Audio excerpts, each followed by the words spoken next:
at the Junior Beast Taming School, where the students are reminded of the upcoming Beast Master exam, scheduled to take place in less than a week. Tomorrow is the crucial day of the Beast Master Qualification Assessment.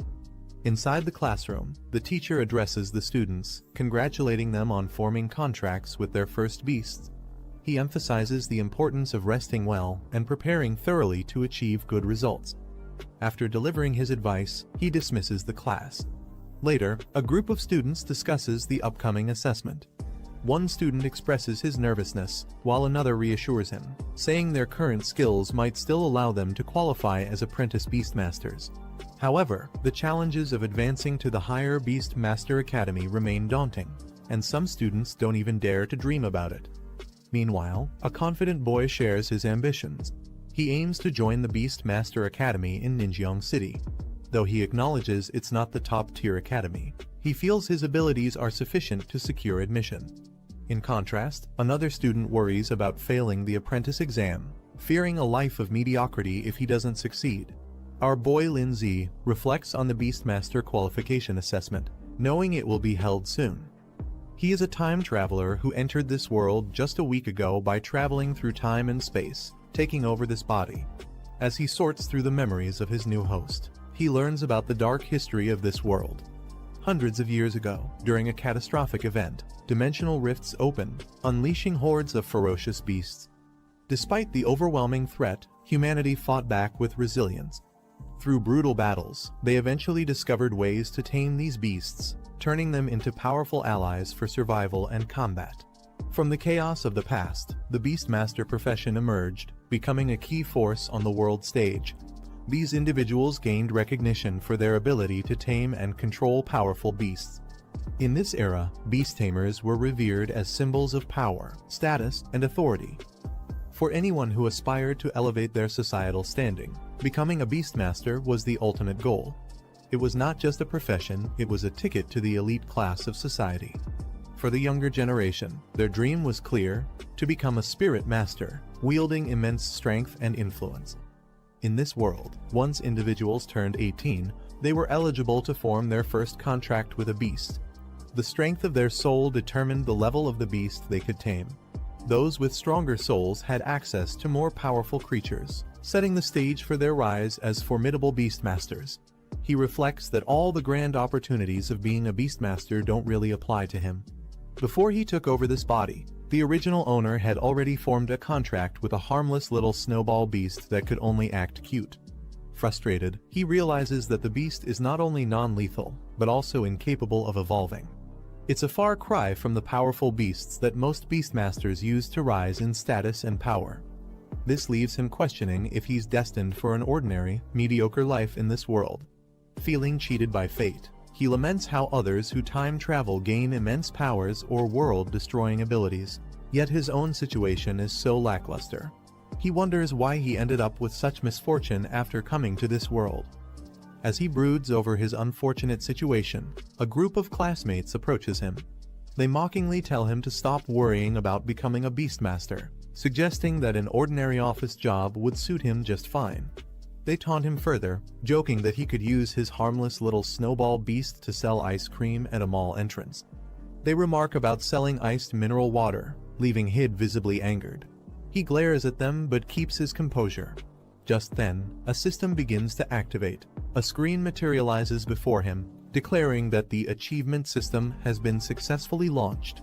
Surprised and excited, he realizes this might be his long-awaited gold finger, the cheat ability often granted to travelers in other worlds. He wonders if it took so long to appear because it was charging, but now everything could change. He is thrilled as the system activates fully, exclaiming that the heavenly sound of its arrival feels amazing. His gold finger has finally appeared. The system displays his current stats. His physique and spirit levels are slightly below average. His pet beast is the little Snowball, and he has no achievements or techniques yet. The system explains its features. Achievements and bonus items can be earned for completing specific tasks. These achievement points can be used to enhance the growth of beasts, unlock skills, and improve Beastmaster attributes. He is particularly thrilled at the idea of earning points and sees it as a game-changing opportunity. He turns his attention to his pet beast, Little Snowball. The system reveals that it has the Ice attribute, a Rank 1, Stage 1 beast.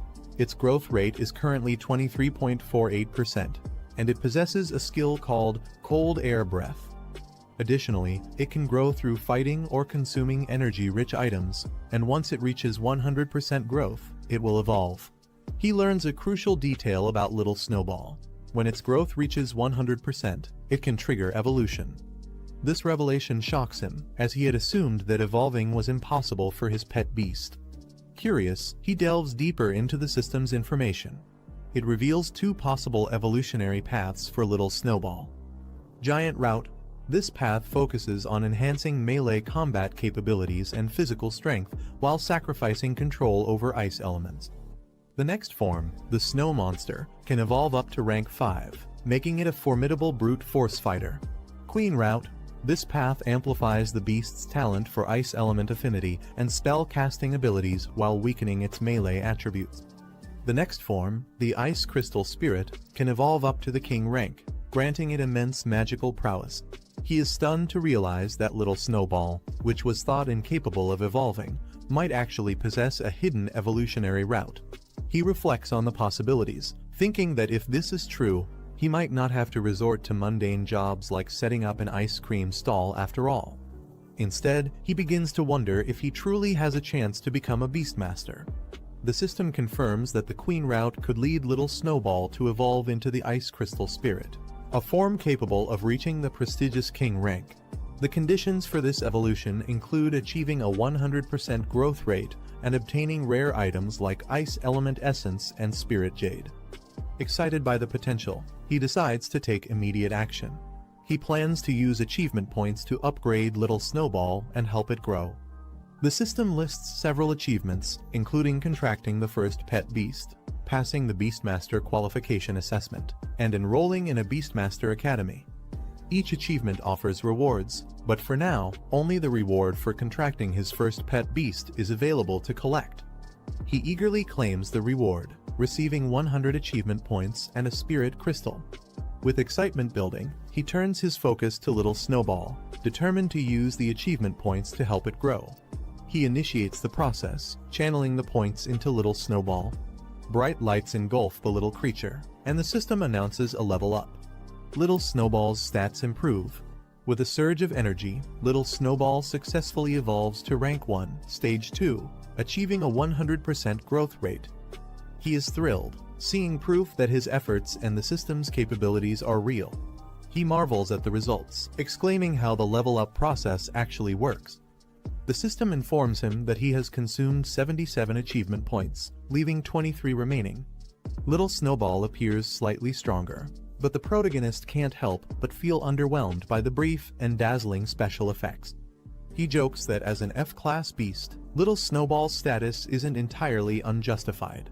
The system reminds him that for Little Snowball to continue evolving, he'll need 20 Ice Element Essences and 1 Spirit Jade. These items are rare and expensive, making the task more challenging. Despite the obstacles, he is determined to gather the resources and advance Little Snowball further. He begins planning his next steps, securing money and heading to the pet shop to buy the materials necessary for Little Snowball's evolution. As he walks, one of his classmates mocks him again, taunting him about selling ice cream with his snowball. Ignoring the jeers, he calmly reassures Little Snowball not to take such insults to heart. With determination, he declares that tomorrow's Beastmaster qualification assessment will depend on their combined efforts, signaling his resolve to prove everyone wrong. However, the mocking classmate sneers, calling him trash. He snaps back, the classmate revealed to be a member of the powerful Zhong family, the second largest family in Zhongning City. He responds, saying the Beastmaster final exam will prove who is truly worthless.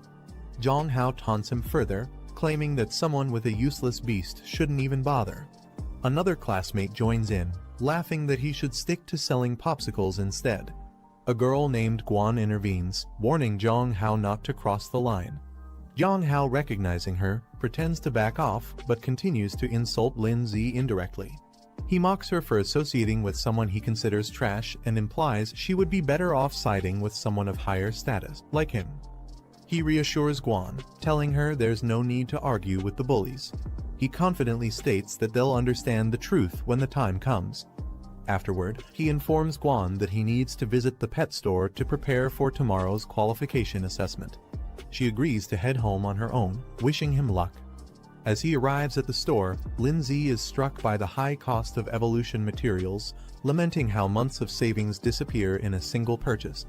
Returning from his errands, he is greeted by Guan, who invites him over for dinner at her house. She mentions her mother asked her to extend the invitation. He agrees, saying he'll join later. As the conversation shifts, Guan hesitantly brings up the Beastmaster qualification assessment happening the next day. She asks if he will accompany her to the event. Lindsay calmly replies that he also needs to participate, surprising her. Excited, she encourages him to show up strong and make an impression, especially against Zhong Hao and his gang. He reassures Guan, confidently promising to handle the situation. She smiles, takes her leave, and he watches her go, determined to make tomorrow's assessment a turning point. Later, sitting at home, he reflects on the high cost of the ice element essence and spirit jade. Addressing little Snowball, he mentions that leveling up in the future will require even more resources. He lays out the materials, encouraging little Snowball to eat and evolve. Watching his pet beast consume the items, he gently reminds it to take its time, as no one will compete for the resources. Suddenly, little Snowball begins to glow and expand, signaling the start of its evolution. Surprised, the Lindsay exclaims, wondering if this is truly happening.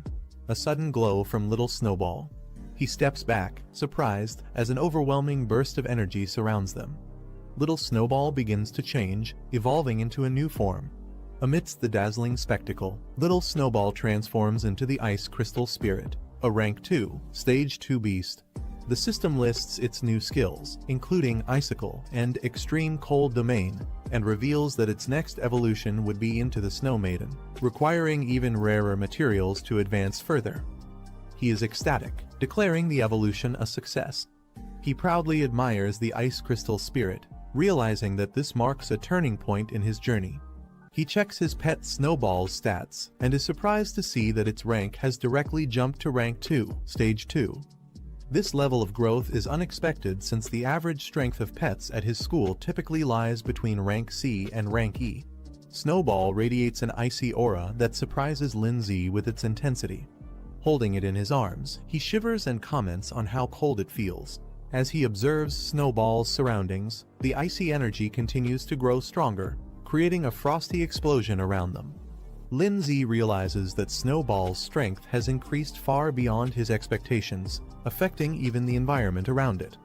The achievement notification confirms Snowball's evolution, granting Lindsay 100 achievement points and a Strength Crystal Roman 11 as rewards for reaching this milestone.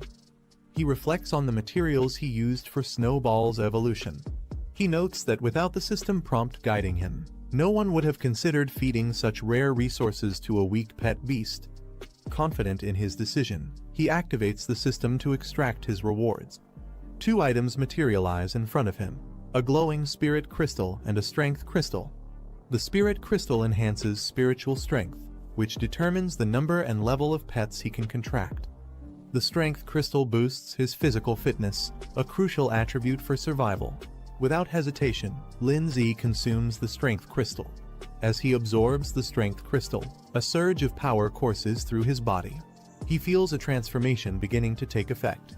His physique becomes visibly enhanced, surrounded by a powerful aura of energy. The system panel displays his updated stats. His physique has doubled from 1 to 2, his spirit from 0.8 to 1.8, and his spirit power from 80 to 180. Snowball's rank is confirmed as Ice Crystal Spirit, Rank 2, Stage 2, while his achievement points have risen to 123. Testing his newfound strength, Lindsay punches the air, feeling the cold no longer affect him. Instead, a steady stream of energy flows from within, marking a significant breakthrough in his abilities. He tests his enhanced strength by punching a wall, leaving a deep crack. He reflects on the importance of physical strength, even for those who rely on their pets. In dangerous situations, being physically strong can significantly increase survival chances. Meanwhile, Snowball clings to Lindsay's leg, making adorable noises. Lindsay smiles confidently and decides to take the next step in their evolution. Determined, he boldly declares, "Just go all in," and decides to use all his achievement points. As he channels his energy into Snowball, a radiant light surrounds them both. The system confirms the upgrade Snowball has reached Rank 1, Stage 2, with a 100% growth rate. He uses 123 achievement points, pushing Snowball to Rank 2, Stage 4, with a growth rate of 24%. Snowball now radiates an icy and confident aura, indicating its immense power. Lindsay smirks, confident about the upcoming evaluation. He knows the Advanced Association will be shocked by their progress. The next day, Lindsay walks through the bustling city streets alongside his sister Guan. She asks if he's ready, and Lindsay confidently replies that he's not only ready, but also determined to obtain the Beast Master qualification today. Guan beams with excitement, noting how motivated Lindsay has become. She comments that the old him would have never participated in something like this. He smiles and responds, "People will always change." Meanwhile, some students nearby notice them. One points out Guan, calling her a talented third-year student at Pinghai No. One middle school, and questions why she's always with someone like Lindsay, whom they consider a loser. Another student mentions that Zhu Hong confessed his love to Guan the previous day and was rejected. Frustrated, one girl expresses her disbelief, questioning what makes Guan so special and why others seem to admire her. One of the students hushes the others, reminding them to keep their voices down. Lindsay, overhearing their comments, reveals internally that Guan is his cousin. Despite being a genius and admired by many at Pinghai No, one middle school, Guan doesn't seem to care about others' opinions. As they walk together, Guan asks Lindsay if he really plans to use Little Snowball in the qualification assessment. Lindsay smiles confidently and assures her, "Of course, don't underestimate Little Snowball." Guan playfully suggests celebrating if they pass the assessment, and Lindsay jokingly hugs her, causing her to exclaim in surprise. She mentions a store she has wanted to visit for a long time. Suddenly, they are interrupted by a loud voice calling out to Guan, demanding her to stop. A young girl points at her, accusing her of stealing her boyfriend. Guan, unfazed, calmly asks, "Who are you? Who's your boyfriend?" Guan identifies the girl's so-called boyfriend as Zhu Hong. With disinterested, she recalls that Zhu had confessed his feelings to her, but she rejected him without hesitation. The girl, enraged, accuses Guan of seducing Zhu first, unwilling to believe her explanation. Unwilling to waste time, Lindsay steps forward and gently pulls Guan away, stating, "Let's go, we have more important things to do." Without any further interaction, the two walk away, leaving the others behind. As Lindsay and Guan turn to leave, the muscular man grabs Guan by the shoulder, stopping her in her tracks. He demands, "You don't take me seriously at all. Did I give you permission to go?" Guan, unbothered by his grip, narrows her eyes and coldly says, "Let go." A menacing aura surrounds her, causing the man to hesitate as fear flashes across his face. Enraged by her defiance, the man raises his arm, preparing for a strike as he attempts to intimidate her. As the man swings his enlarged arm toward Guan, Lindsay calmly steps in, effortlessly grabbing his wrist mid-strike. The unexpected move shocks everyone, including Guan, who watches in silence. The girl protests, yelling at her brother to stop playing around, adding insults about how useless Lindsay is. The man glares at Lindsay and mocks him, questioning if he's trying to play the hero. "Do you really think you can protect her? You should consider your own situation first." Lindsay's expression darkens as he glares at the man. In an instant, he counters the attack, launching the man into the air with a single, precise strike. The impact is so powerful it reverberates through the surroundings. The man crashes to the ground with tremendous force, shocking his sister, who screams, "Brother," as she rushes toward him. Lindsay stands unfazed as Guan watches from a distance. Lindsay adjusts his jacket with a calm demeanor and tells the onlookers, "I'm her brother. If you need something, just ask me." The man's frustrated and bruised. Guan, observing from a distance, clenches her fists in awe, thinking, "It turns out brother Lindsay is so good at fighting." Meanwhile, Lindsay marvels at his own strength. he remarks to himself. I didn't expect my strength would be this great after strengthening my physique. The man, enraged and humiliated, yells, deliberately seeking death. Don't blame me. He charges toward Lindsay, his arm glowing with a fiery blue energy as he prepares to unleash a powerful attack. As the energy builds up, the surroundings tremble, and a dazzling light bursts from his strike. Guan watches with concern, but Lindsay remains composed. Suddenly, the man's summoned beast, a ghost wolf, its spectral form exudes a chilling aura, and its system stats reveal it to be a rank 2, stage 1 beast. The man smirks confidently, pointing at his ghost wolf. He mocks Lindsay and Guan, saying 2 high school students like them could never compete against his rank 2 beast. Guan observes the situation, realizing her pet beast is only at rank 1, stage 7. Though she has some faith in it, she understands the huge power gap. She admits the chances of victory are slim but resolves to fight anyway, knowing there's no alternative. As Guan starts preparing herself, she notices Lindsay moving forward. Surprised, she calls out, asking him what he's doing. Lindsay glances back at her, confidence as he takes charge of the situation. Guan hesitates and asks Lindsay if he's planning to use Little Snowball and another plan she suspects. He confidently assures her not to worry, that her qualification assessment must not be jeopardized. He tells her to leave everything to him. The girl mocks Lindsay, ridiculing him for his so-called qualifications and how someone like him dares to speak so boldly. She urges her brother to take action and teach Lindsay a lesson. The man, unfazed by Lindsay's confidence, orders his ghost wolf to attack. The wolf charges forward with immense power. Lindsay steps forward, his hand glowing with power as he prepares to confront the ghost wolf. The ghost wolf leaps toward him with blinding speed. The wolf's attack connects with a burst of light. Suddenly, Snowball unleashes its ability. The surrounding air transforms into a domain of extreme cold, freezing everything in sight, including the ghost wolf. The girl and man are caught off guard by the sudden appearance of this powerful Snowball. Guan wonders aloud if this powerful entity could truly be Snowball. Lin remarks with a confident smile that Snowball has evolved, leaving Guan still in awe of its new power. The man commands it to strike swiftly. The ice beast surges forward, Snowball's transformation glowing with energy.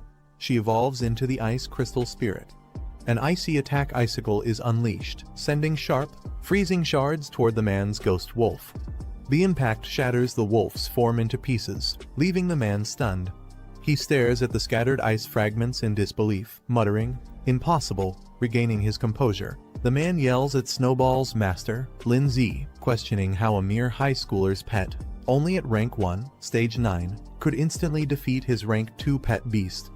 The man panics, realizing they've underestimated Lindsay's pet beast.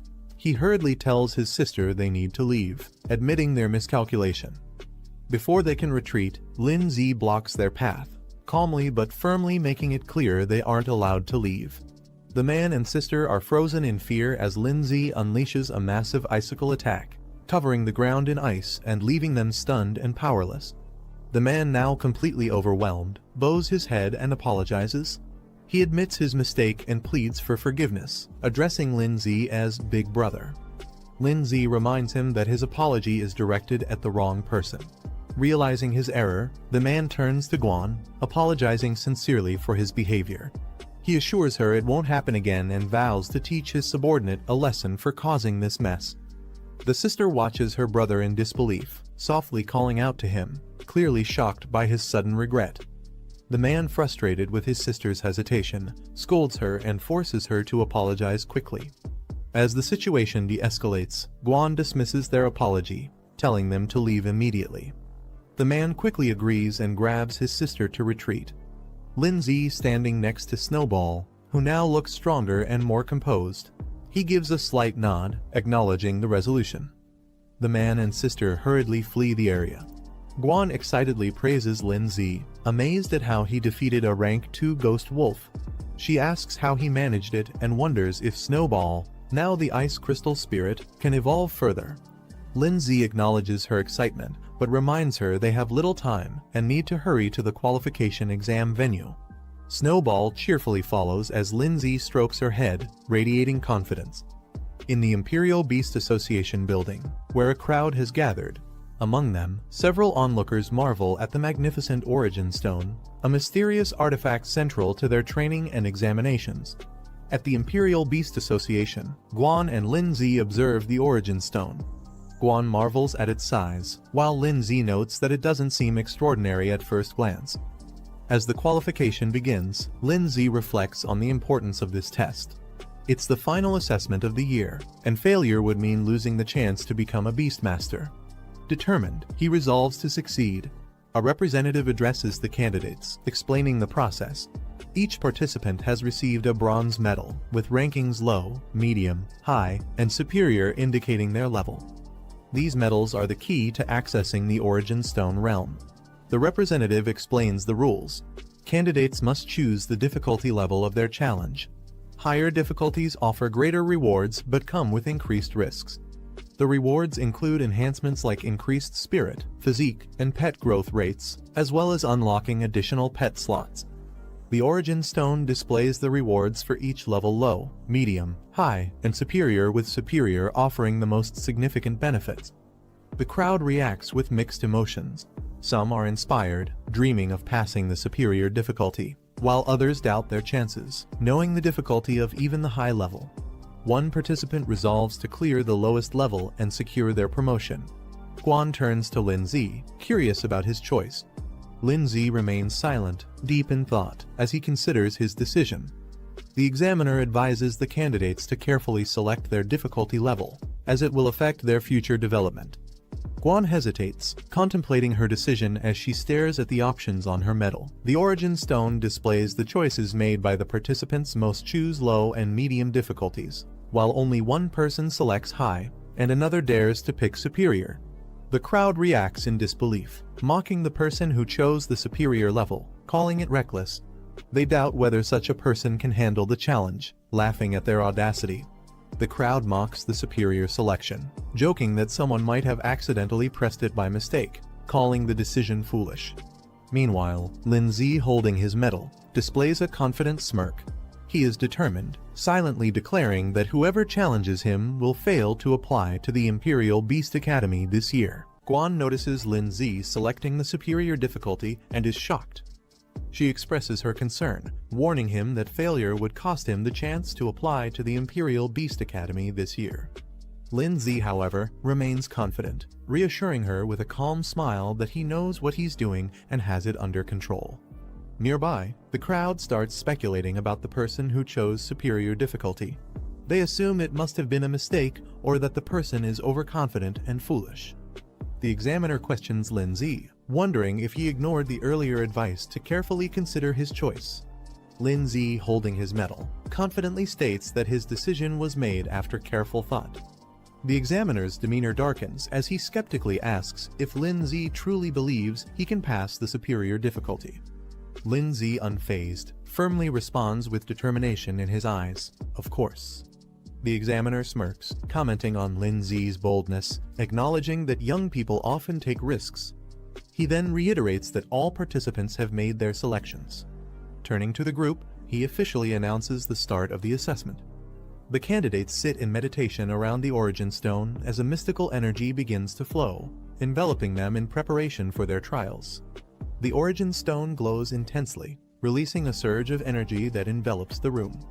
Each participant is surrounded by a sphere of radiant light, signifying the start of their individual trials. The examiner observes the participants on the stone's display, noticing their positions and energies. He specifically takes interest in Lin Zi, remarking that his choice and actions are intriguing. Lin Zi finds himself transported into a massive arena, realizing he has entered the virtual realm of the Origin Stone. The rules of the trial are explained. Any injuries sustained or the death of a pet beast within the virtual realm will not affect reality. This assurance allows participants to give their best without hesitation. Lin Zi smirks confidently, stretches his arms, and prepares to face the challenge head-on, ready to showcase his strength. Lin Zi notices a screen appearing in the virtual realm. The display indicates he has unlocked a system-related achievement. With a confident grin, Lin Zi remarks how convenient it is to access the system here. The screen confirms his reward: 100 achievement points and a spirit crystal.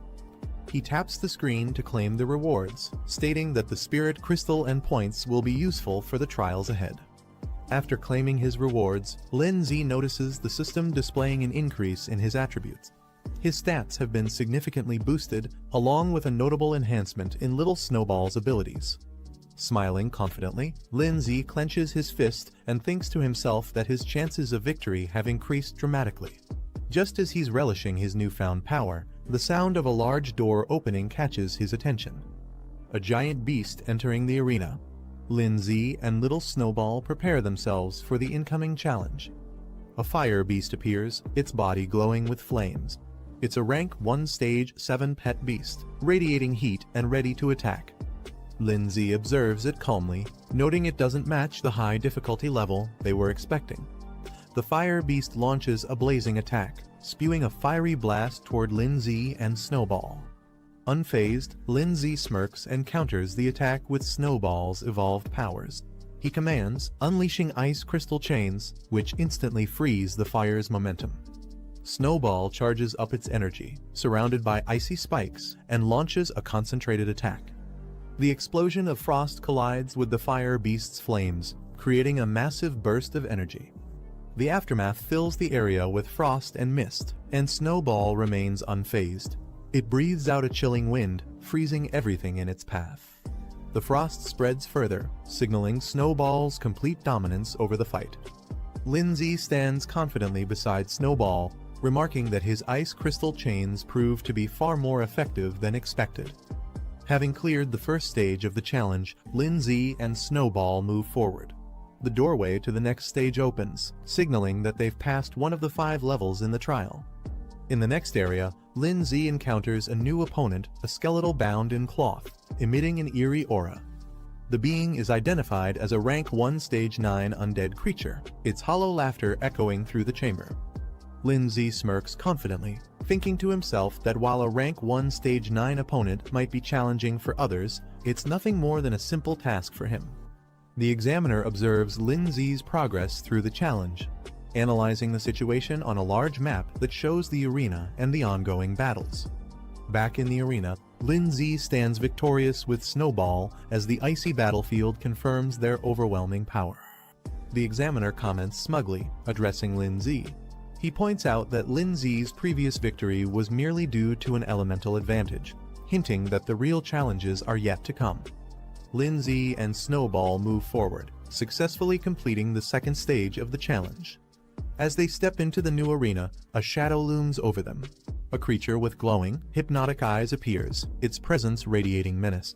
The beast reveals itself a rank 2 stage 1 plant-type creature, towering with a twisted and unnatural form. The examiner observes Lin Z's progress through the challenge on a glowing map. He remarks to himself that Lin Z's pet beast is only rank 2 stage 1, and defeating the current rank 2 stage 1 opponent will be nearly impossible, even with great talent. In the arena, the plant creature launches an aggressive attack, aiming its sharp claws at Lin Z and Snowball. Lin Z, unfazed, counters with Snowball's ice chains. However, the plant creature smashes the ground with its powerful limbs, creating a devastating impact that shakes the battlefield. Taking advantage of the chaos, it uses its vines to entangle Snowball. Snowball remains calm, even as the plant beast charges in with glowing claws, preparing for a decisive attack. Meanwhile, the examiner watches. With a smug smile, he comments that while Lin Z might be strong for a freshman, his strength is limited. Back in the arena, Snowball activates the extreme cold domain, releasing a powerful wave of frost that freezes the surroundings and slows the plant beast's movements. The creature struggles against the overwhelming cold but roars in defiance. Lin Z smirks confidently and taunts, "Did you think we only have one skill?" Without hesitation, he commands Snowball to unleash another powerful attack icicle, intensifying their offensive against the plant beast. The plant beast roars as its body is pierced by multiple icy spikes from Snowball's icicle attack. The battlefield is now a frozen arena, with the creature trapped at its center. Snowball's frost spreads further, encasing the plant beast entirely in a solid block of ice. The plant beast, now fully immobilized, struggles in vain as more spikes of ice penetrate its frozen body, ensuring its defeat. With Snowball's final attack, the plant beast is completely frozen and defeated. Lindsay calmly declares the battle over, signaling the end of the third level. The frozen arena stands as a testament to their victory. A notification appears confirming that Lindsay has successfully cleared the third level, leaving only 2 levels remaining in the challenge. Elsewhere, participants who failed the earlier stages express their frustration. One complains that he was so close to defeating the pet beast, while another laments his failure to pass this year's challenge, burying his face in his hands. Amid the group of participants, one excitedly celebrates his success, exclaiming that he's now an apprentice beastmaster. He didn't expect the initial challenge to feature a rank 1 stage 6 pet beast, but he managed to overcome it. Meanwhile, others watch in frustration. One participant clenches his fists and mutters his dissatisfaction, lamenting his failure and comparing his performance to those who succeeded. Someone notices the next challenge, a vicious claw beast. The announcement stuns the crowd, who recognize it as a rank 2 pet beast. Murmurs of disbelief ripple through the room as they question why such a high-level beast would appear in the apprenticeship assessment. The 4th level ends with a decisive victory for Lindsay and Snowball. The frozen remains of the opponents stand as proof of their power. Onlookers exclaim in amazement, recognizing Lindsay as the one who challenged the superior difficulty level. With the 4th level cleared, the final stage of the challenge begins. Lindsay confidently remarks that they've reached the last level. In the observation area, participants watch in disbelief, questioning why Lindsay is so powerful. One mentions they know all the top students from the local high schools, but Lindsay's strength seems unmatched and unfamiliar. Meanwhile, Guan happily celebrates her own success, announcing that she's now an apprentice beastmaster. However, her thoughts immediately turn to Lindsay, wondering about his progress and eagerly anticipating his performance in the final stage. The crowd gathers around the monitor, awestruck by Lindsay's performance. Cries of admiration echo through the room as they acknowledge his strength. Guan, watching closely, realizes that Lindsay has cleared the 4th level on superior difficulty. She clenches her fists in excitement, calling it incredible. As the final stage begins, the roar of the beast resonates through the arena. A massive saber-toothed lion emerges. Its sheer size and ferocity shock the onlookers. "It's a rank 2 stage 5 beast," someone exclaims in disbelief. Others remark how impossible it is for a newcomer to defeat such a creature. Guan, though visibly concerned. Lindsay watches calmly as Snowball prepares for battle, commenting that he's finally facing a worthy opponent. Snowball summons another icicle attack, its sharp fragments shooting forward with incredible speed. The enemy's movements are lightning fast, making it difficult for Lindsay to track. He's caught off guard, realizing the speed of the saber claw assault as it closes in on Snowball. Snowball braces herself against the powerful attack, the clash sending shockwaves through the area as both sides fight for dominance. Snowball takes a direct hit, showing signs of wear as the intense battle continues. The trainer smirks, confident in his pet's advantage. He challenges Lindsay, curious if he has any new tricks left to show, while mocking that this might be the end for him. The saber-toothed lion charges forward, its ferocious aura overwhelming. Lindsay observes the fight carefully, recognizing the disparity in power. He acknowledges that while Snowball has the advantage of being at a higher stage, the outcome depends on various factors like attributes, environment, and strategy. Lindsay notes that Snowball is in a weakened state after consecutive battles, facing such a strong opponent with superior speed and power. The saber-toothed lion grows more ferocious, realizing it might actually lose if the battle continues like this. Lindsay calls out to Snowball, urging her to brace herself for the incoming attack. The lion lunges with full force, claws glowing with lethal energy, aiming to end the battle in one decisive blow. Watching closely, Lindsay stays calm but focused. As the lion charges, he recognizes the moment he's been waiting for. Now's the time, he thinks. Snowball summons a final icicle, releasing a concentrated burst of freezing power to meet the lion's charge head-on. The aftermath of the clash leaves a cloud of frost and dust hanging in the air. The saber-toothed lion lies on the ground, visibly injured, with icicles embedded in its body. In the crowd, spectators murmur in confusion. They speculate about the outcome, some wondering if it ended in a tie, while others question what exactly just happened. One onlooker points out the lion's condition, drawing everyone's attention. The saber-toothed lion struggles to move but ultimately collapses, its defeat becoming evident to all. Meanwhile, Snowball stands firm. Snowball's eyes glow intensely as it channels its energy into a powerful strike. The battlefield is filled with a burst of light as Snowball unleashes an overwhelming attack, aiming directly at the saber-toothed lion. The lion charges forward, attempting to counter Snowball's attack. Its paws meet the icy terrain, but shards of ice quickly form around them. Despite its struggle, the saber-toothed lion roars and pushes forward. Lindsay analyzes the situation, noting that the saber-toothed lion, being a beast adapted to extreme cold, has remarkable resistance to icy attacks. Despite his confidence, Lindsay begins to feel the pressure of the lion's resilience. A system notification suddenly appears, declaring a new achievement unlocked. The display reveals that Lindsay has gained 100 achievement points and unlocked a new skill feature. Intrigued, Lindsay wonders aloud about the meaning and potential of this newly unlocked ability, his mind already planning how to leverage it for the battle. Lindsay reviews the system panel displaying 3 new skills: a control-based ice lock, a defensive ice barrier, and an area-based ice spike attack. Each skill requires a specific number of achievement points to unlock, with varying growth potential.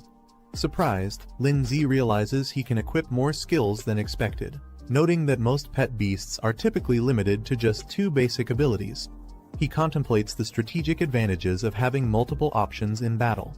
Weighing his current situation, Lindsay decides that a strong single-target control skill is most necessary. He selects the Extreme Ice Lock ability, using 50 achievement points to unlock it, as the panel confirms his decision. The saber-toothed lion charges at Lindsay and Snowball with intense ferocity, its powerful strike aimed directly at its target. Snowball, standing firm, channels its energy to counter the attack. A dazzling light engulfs the battlefield as Snowball undergoes an upgrade. The system confirms Snowball has advanced to rank 2, level 7, increasing its growth rate to 54%.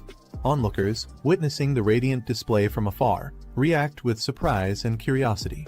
One exclaims, "What's with that light?" Another realizes, "It's an upgrade." The crowd is baffled by Snowball's sudden upgrade.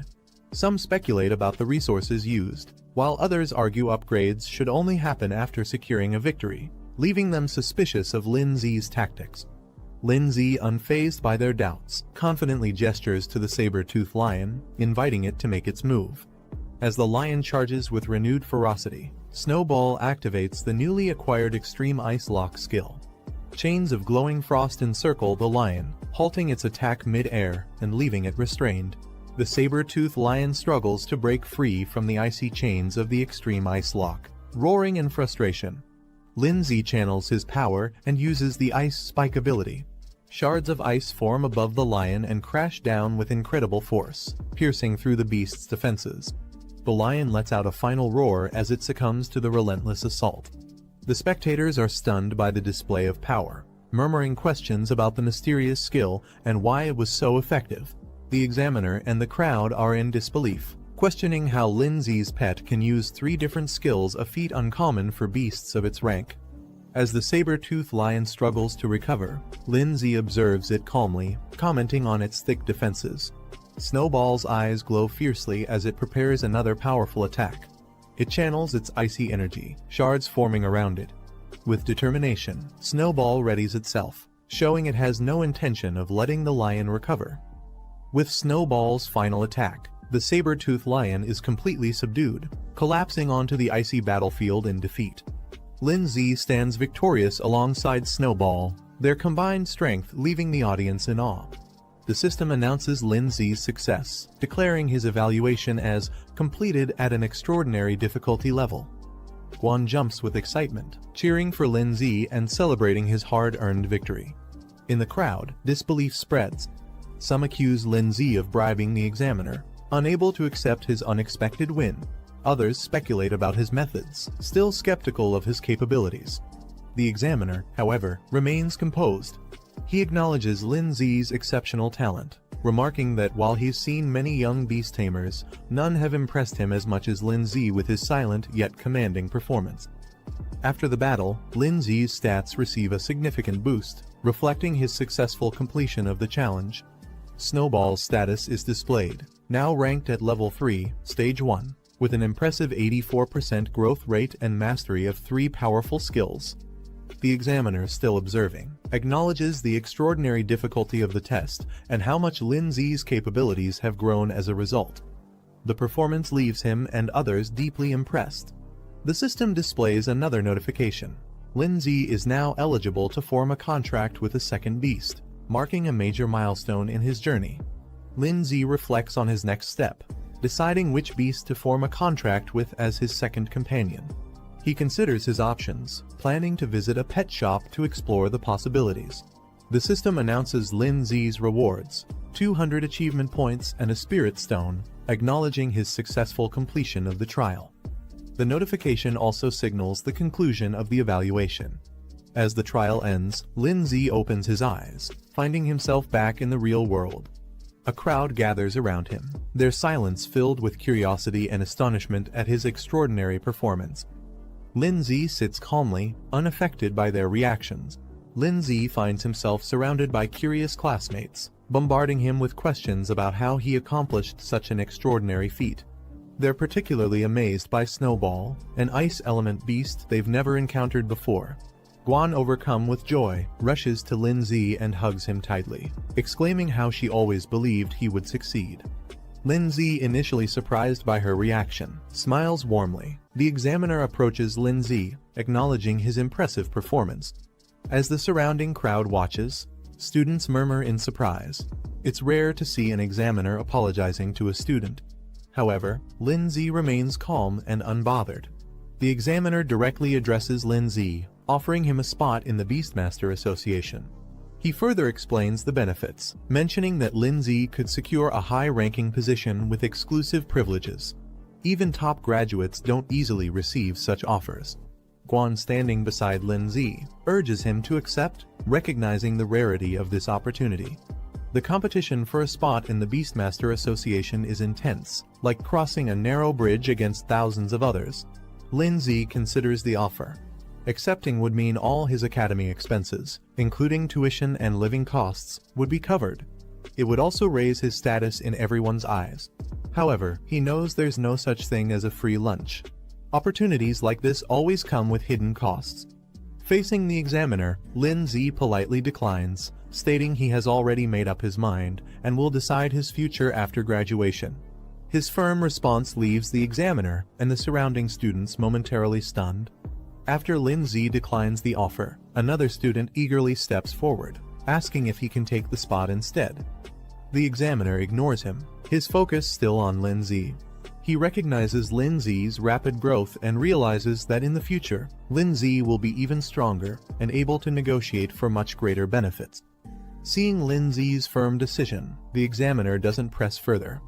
Instead, he tells Lin Zi that if he ever changes his mind, he's welcome to find him anytime. Before leaving, the examiner introduces himself as Jianwen, leaving his contact as a final gesture. After the examiner leaves, Lin Zi stands confidently. Guan watches him closely, her expression unreadable. The two walk through the academy courtyard, when suddenly a voice calls out to them, asking them to wait. Lin Zi and Guan turn around, surprised. A girl excitedly approaches, introducing herself and her companion. She mentions they are from the neighboring class, eager to meet Lin Zi. The two girls eagerly approach Guan, asking for Lin Zi's contact information. Their excitement is clear as they try to get closer. The girl confidently hands Lin Zi her phone, suggesting they add each other as friends, mentioning that they've admired him for a while and hope to spend more time together. She introduces herself as a student from the neighboring class and congratulates him, clearly trying to make a good impression. However, Lin Zi casually smiles and excuses himself, saying they have other things to do. Guan, standing beside him, crosses her arms, visibly annoyed by the situation. As Lin Zi and Guan try to leave, the girl chases after them, still insisting he add her as a friend. Lindsay, without looking back, dashes away, leaving Guan visibly irritated by the situation. Shortly after, Lindsay receives a message summoning him to the office. He glances at his phone and sighs before heading there. Arriving at the office, Lindsay peeks inside and asks if he was called. Inside, a confident and elegant woman greets him. She leans back in her chair intrigued, and mentions that she heard he successfully passed an extremely difficult trial. Lindsay hesitates for a moment, observing the teacher's expression. Before he can react, she suddenly pulls him into a tight hug, excitedly praising him for his achievement. He momentarily recalls past experiences with her harsh punishments for failing tests, making him cautious about her enthusiasm. Regaining her composure, she moves on to the real reason for calling him. She takes out a book, stating that it's something important she intends to give him. Lindsay takes the book, examining its title with curiosity. The teacher explains that it contains essential techniques for soul arts, a crucial skill for Beastmasters. She advises him to start learning early, as it will be a mandatory part of his training. A visual representation illustrates that soul arts are the primary combat method for Beastmasters aside from their pet beasts. She further explains that those who master soul arts can defeat beasts without relying on their pets. The technique can be used both for offense and defense, protecting Beastmasters from harm in battle. A visual demonstration shows a soul shield, a defensive technique that forms an energy barrier to block attacks. Lindsay, excited about the new knowledge, thanks his teacher and eagerly rushes off to start practicing. She reminds him that if he ever has questions, he can come back anytime. Later, Lindsay sits on his bed, carefully studying the book. He flips to a page detailing Soul Shield, which consumes soul power to create a full-body protective barrier against any incoming damage. Lindsay sits in his room, deep in thought. He knows mastering the basics early will give him an advantage when he enters the Beastmaster Academy, allowing him to focus on advanced techniques. Determined, he begins meditating, channeling his energy as a powerful blue aura swirls around him. His eyes glow with intensity as he activates Soul Shield, successfully forming a protective barrier around his body. The shield stabilizes, radiating a strong defensive energy. His training is already showing results. Lindsay observes his shield, realizing he has already grasped the basics. Most people take days or even months to learn soul arts, but he mastered it in just 10 minutes. His 7-8 spirit physique proves to be extremely efficient. Sitting within his shield, he notices a system prompt offering to upgrade his soul shield by spending 50 achievement points out of his 350. With a confident smirk, he confirms his system can enhance even soul arts. Lindsay checks his achievement points, noticing he has accumulated more than expected. The system prompts him, asking if he wants to spend some points to upgrade soul protection. Considering his options, Lindsay decides that survival skills should be upgraded in one go. Without hesitation, he selects the option, using a portion of his points for an instant enhancement. Lindsay activates Soul Protection, advancing it to the 3rd stage. A powerful barrier forms around him, radiating with energy as the upgrade takes effect.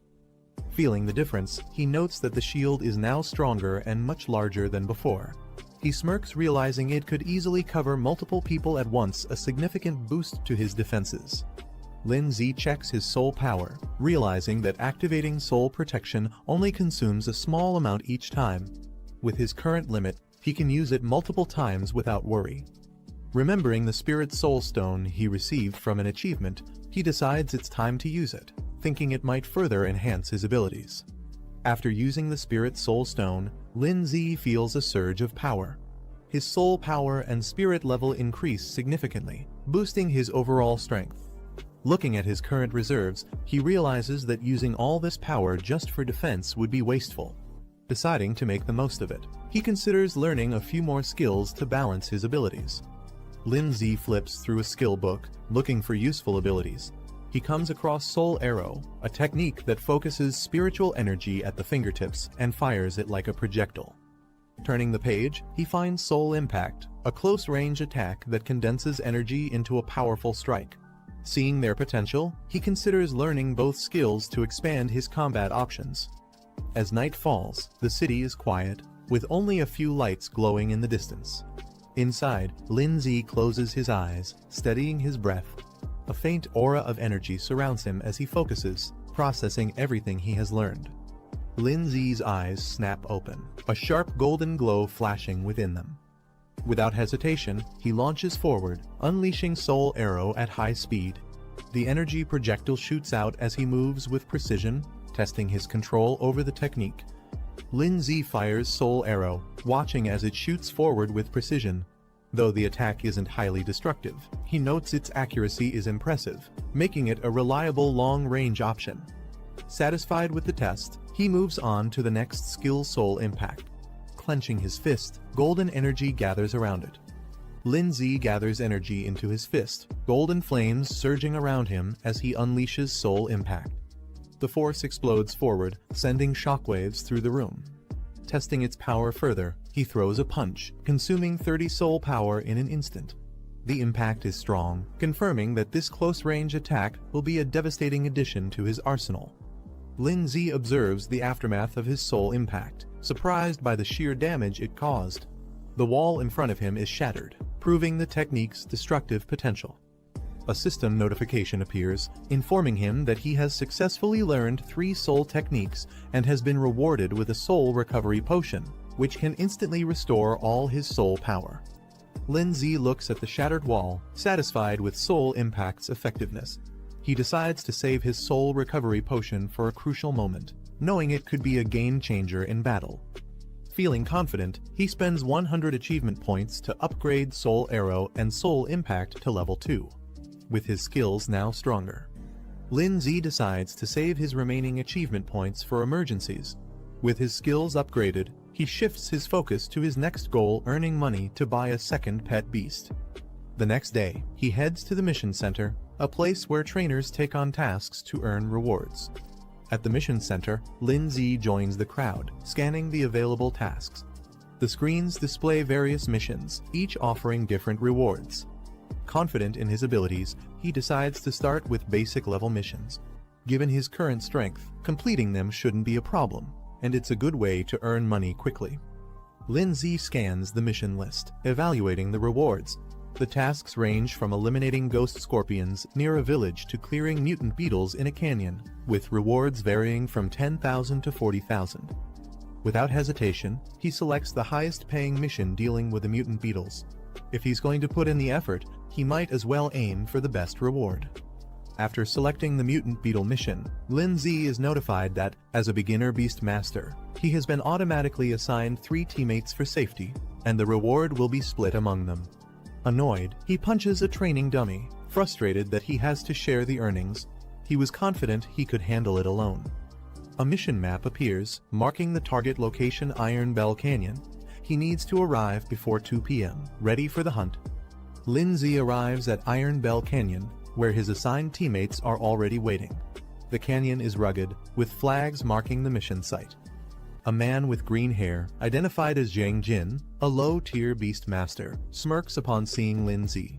Mocking him, he comments that Lin Zi took long enough to arrive and questions if he's even graduated yet. Another teammate, Zhao Mingxian, a muscular low-tier beast master, frowns upon seeing Lin Zi. He questions why they got stuck with someone inexperienced, clearly unimpressed.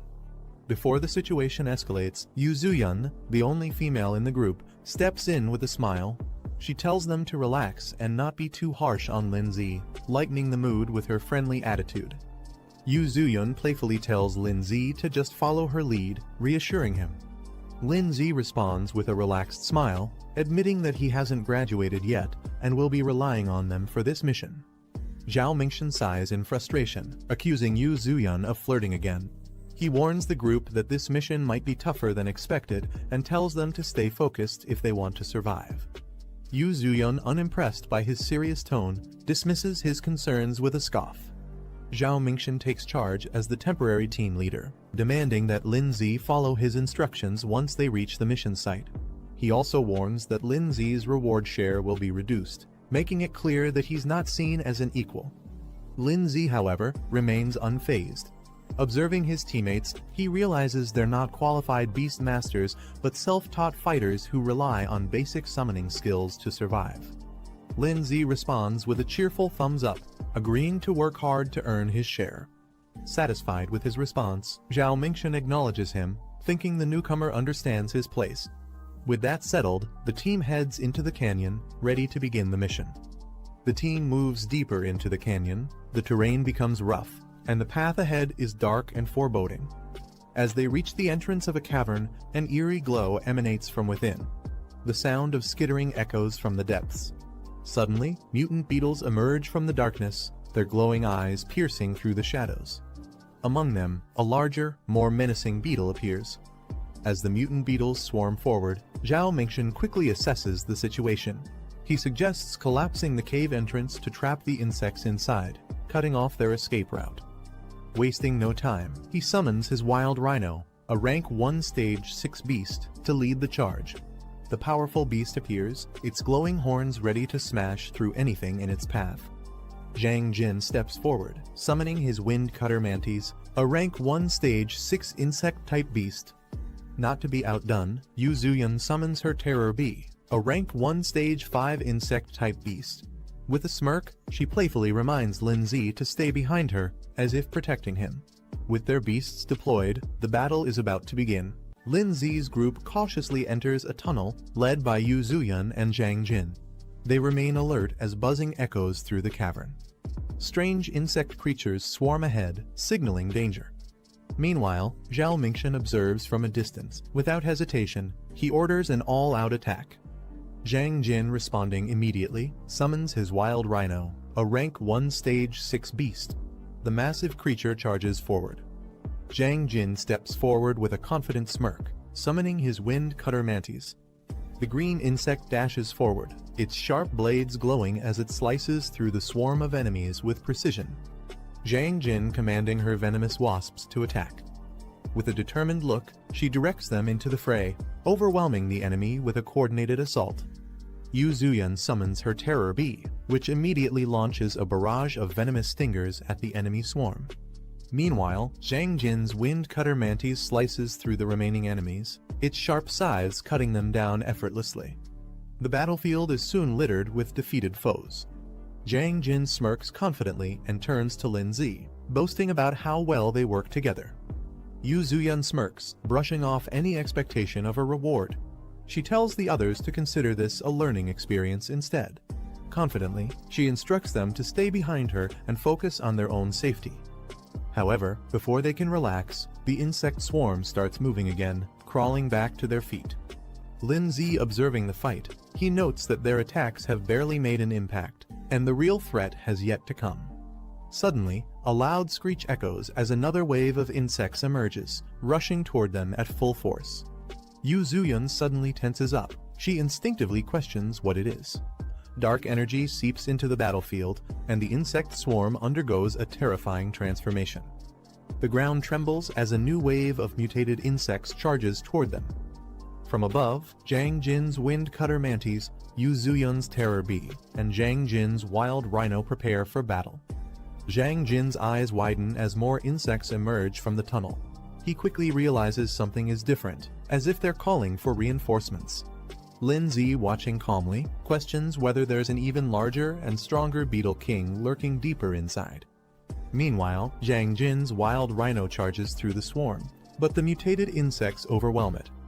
One of them sinks its fangs into the beast, drawing blood, showing just how dangerous they've become.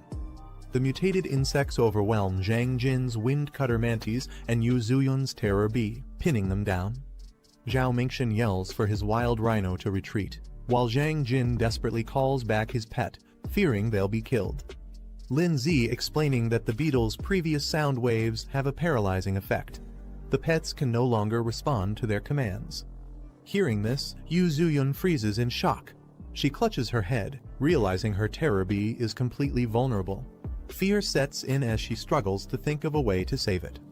Zhang Jin, furious, grabs Lin Zi by the collar, demanding why he didn't warn them earlier. His frustration erupts, blaming Lin Zi for just standing by and watching.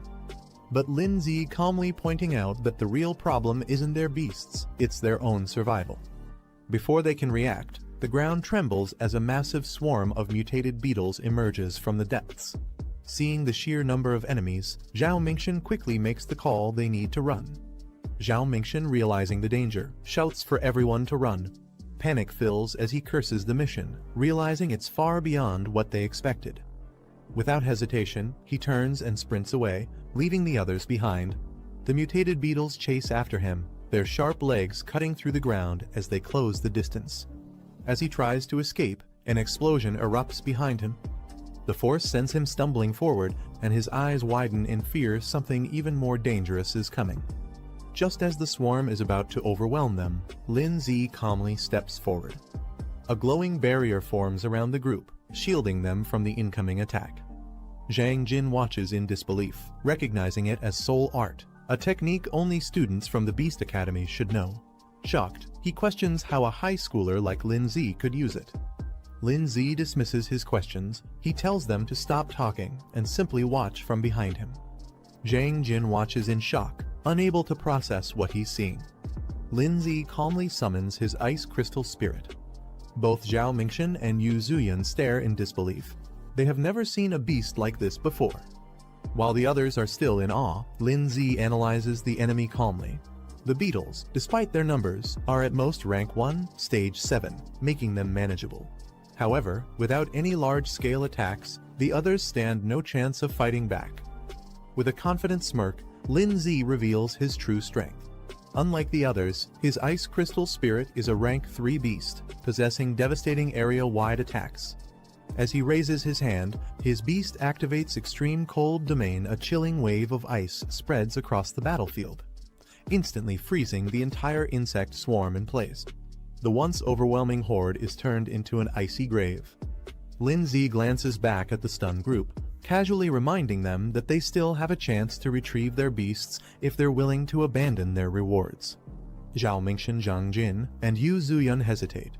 The reality of their situation is now painfully clear. Zhao Mingxian, now overwhelmed, raises his hands in surrender. He offers all their rewards in exchange for safe passage, pleading to be allowed to retrieve their beasts and leave peacefully. Before a response comes, Zhang Jin steps forward, furious. He can't believe Lin Zi is still pressuring them even after proving his dominance. Mocking Lin Zi, he questions if he really thinks he's some legendary student who passed an impossible trial. Lin Zi's expression remains calm but firm. Without hesitation, he confirms his identity. Watching the exchange, Yu Zuyan processes the situation. Her suspicions were right. Someone like Lin Zi possessing such power didn't make sense for a regular student. Quickly shifting her approach, she urgently asks him to rescue their beasts.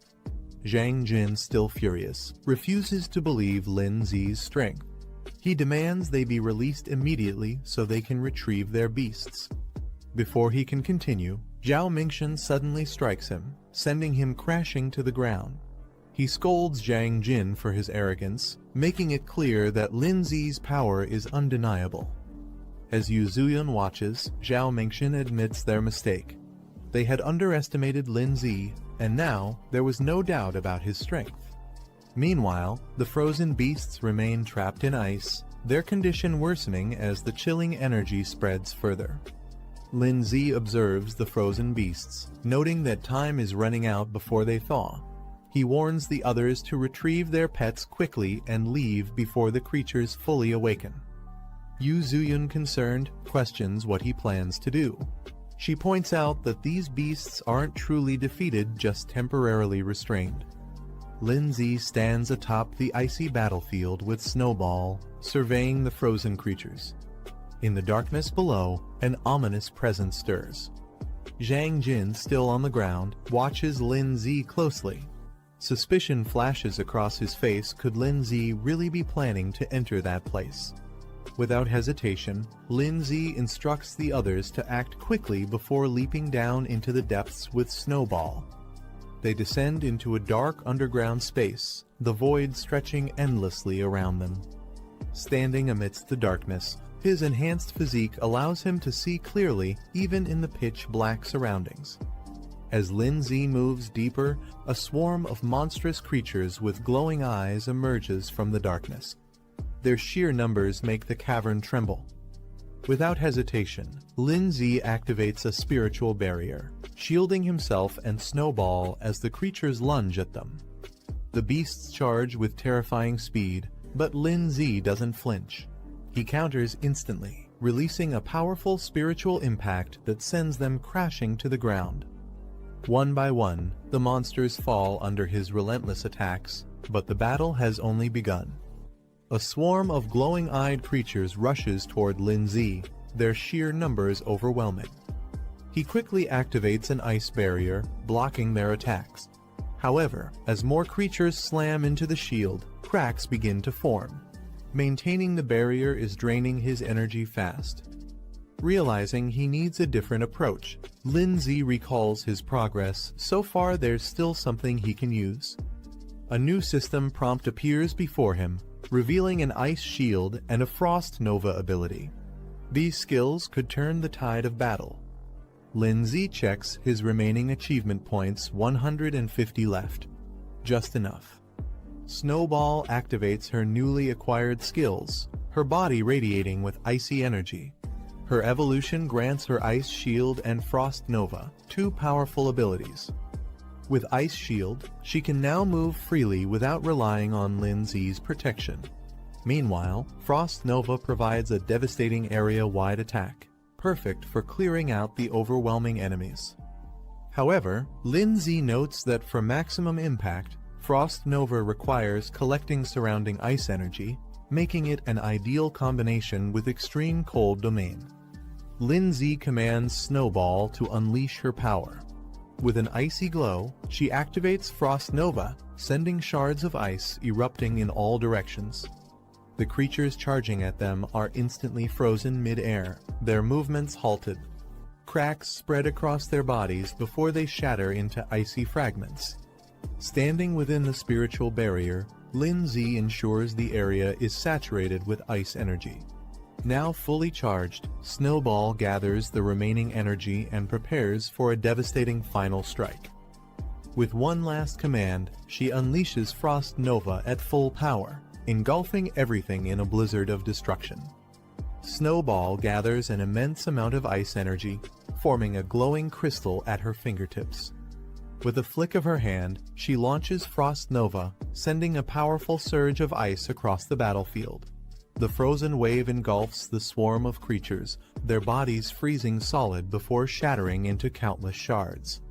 Lin Z watches as the aftermath unfolds.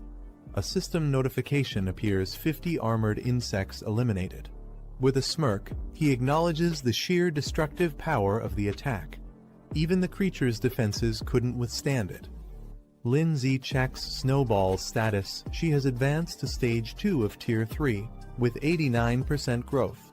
One more push, and she could reach her next evolution, Snow Maiden. Observing the surroundings, Lin Z realizes that battling these creatures allows his pet to gain experience and level up. Though the process is slow, the sheer number of enemies makes this an ideal training ground. With Snowball on the verge of evolution, Lin Z considers pushing forward. But before he can decide, an eerie sound echoes from deeper within the cave. Both he and Snowball turn sharply toward the source. Deep in the cave, more armored insects emerge, their glowing eyes fixed on Lin Z and Snowball. Unlike before, these creatures move in formation, their aggression more calculated. Lin Z smirks, realizing the king of the swarm must be close. Meanwhile, outside the cave, Yu Zuyun, Zhao Mingshan, and Jiang Jin struggle to recover from their earlier defeat. Still catching her breath, Yu Zuyun insists they report the mission's dangers immediately. If they delay, Lin Z could be in serious trouble. Jiang Jin, still frustrated, dismisses Lin Z's situation. He insists they shouldn't waste time worrying about him if Lin Z chose to go deeper into danger. That's his own problem. Before he can say more, Zhao Mingshan knocks him down with a single strike, cutting off his complaints. Without hesitation, Zhao Mingshan turns and rushes forward, unwilling to abandon Lin Z just yet. Meanwhile, a new man appears near the mission site. Liu Da, a bronze-ranked beast tamer, surveys the area with a confident smirk. He seems intrigued by the ongoing battle and is ready to get involved.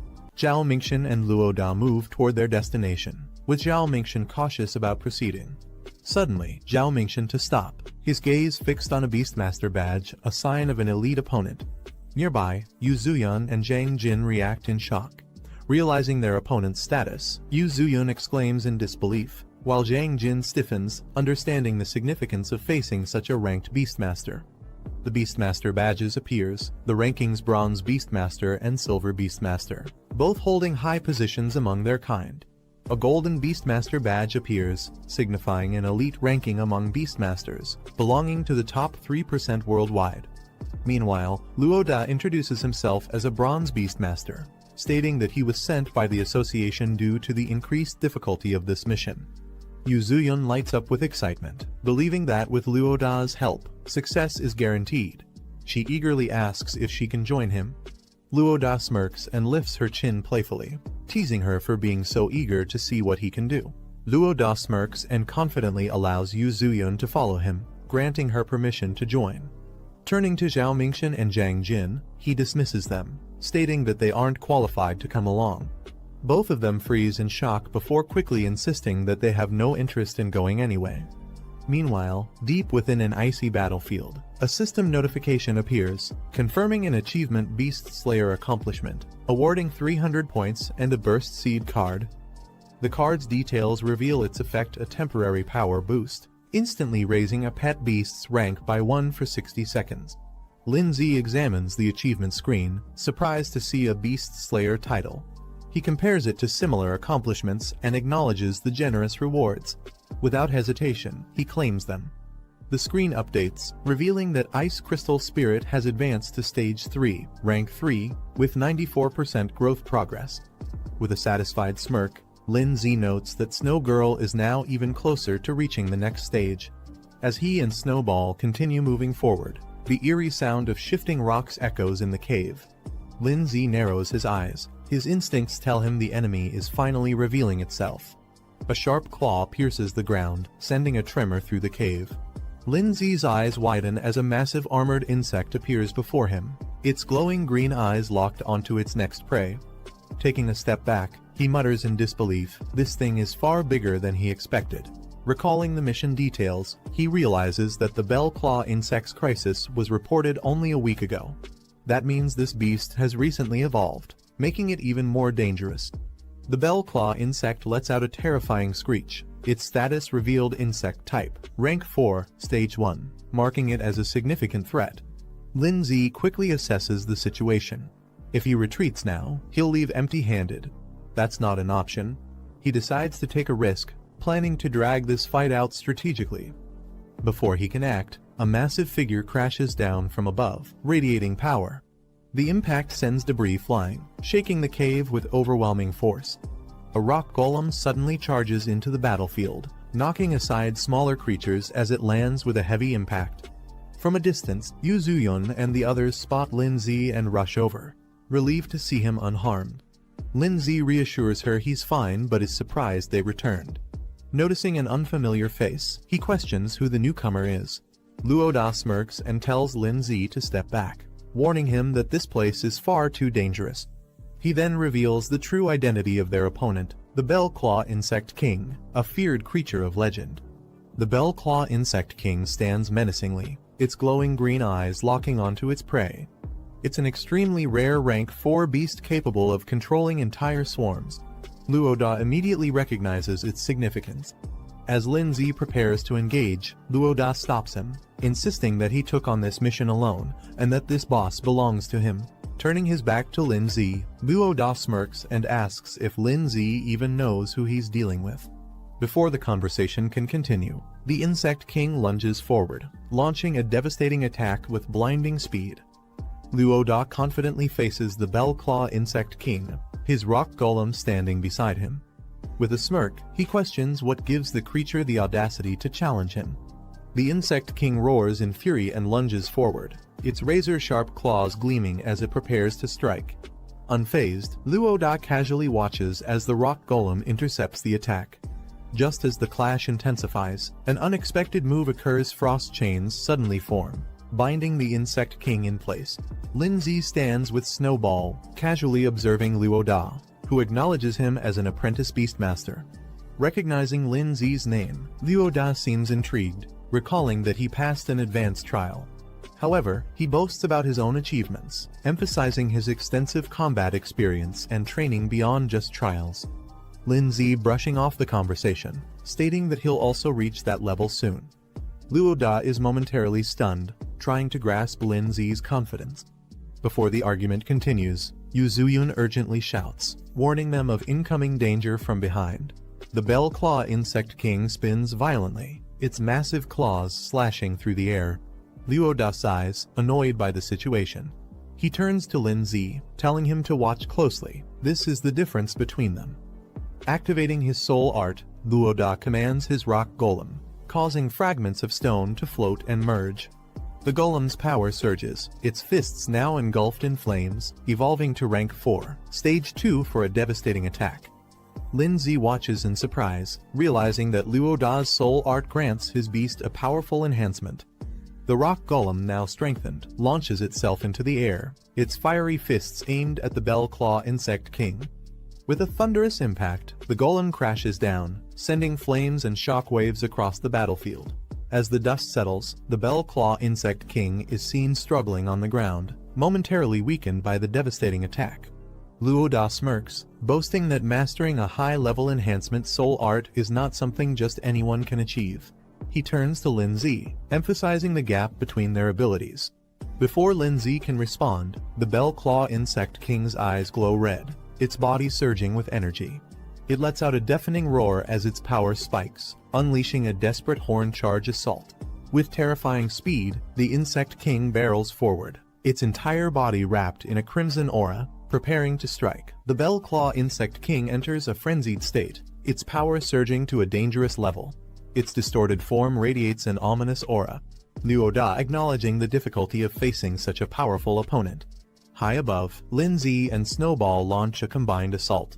Icicle Spear and a Spirit Charge strike the raging Insect King with full force. As the dust settles, the impact leaves deep marks on the creature's body.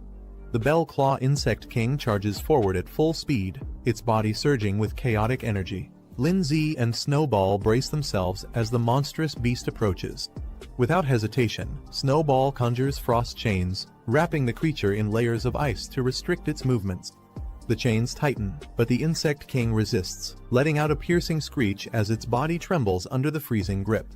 However, the beast retaliates, its body emitting a violent pulse, shattering the surrounding ice. Sensing the danger, Lindsay quickly reacts, calling for Ice Shield.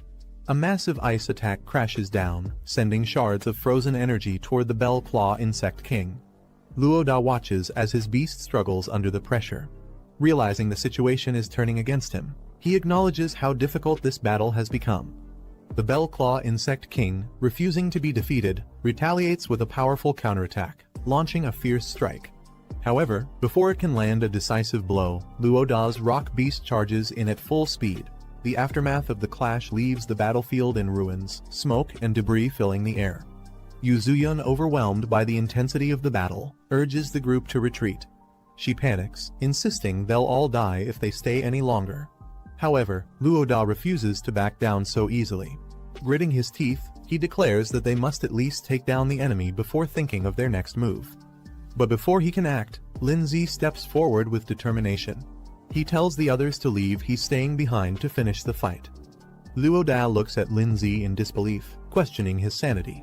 Even after seeing how powerless their strongest beast was against the enemy, Lindsay still wants to fight. He reminds Luoda that earlier, he claimed their strength gap was due to mastering high-level enhancement techniques.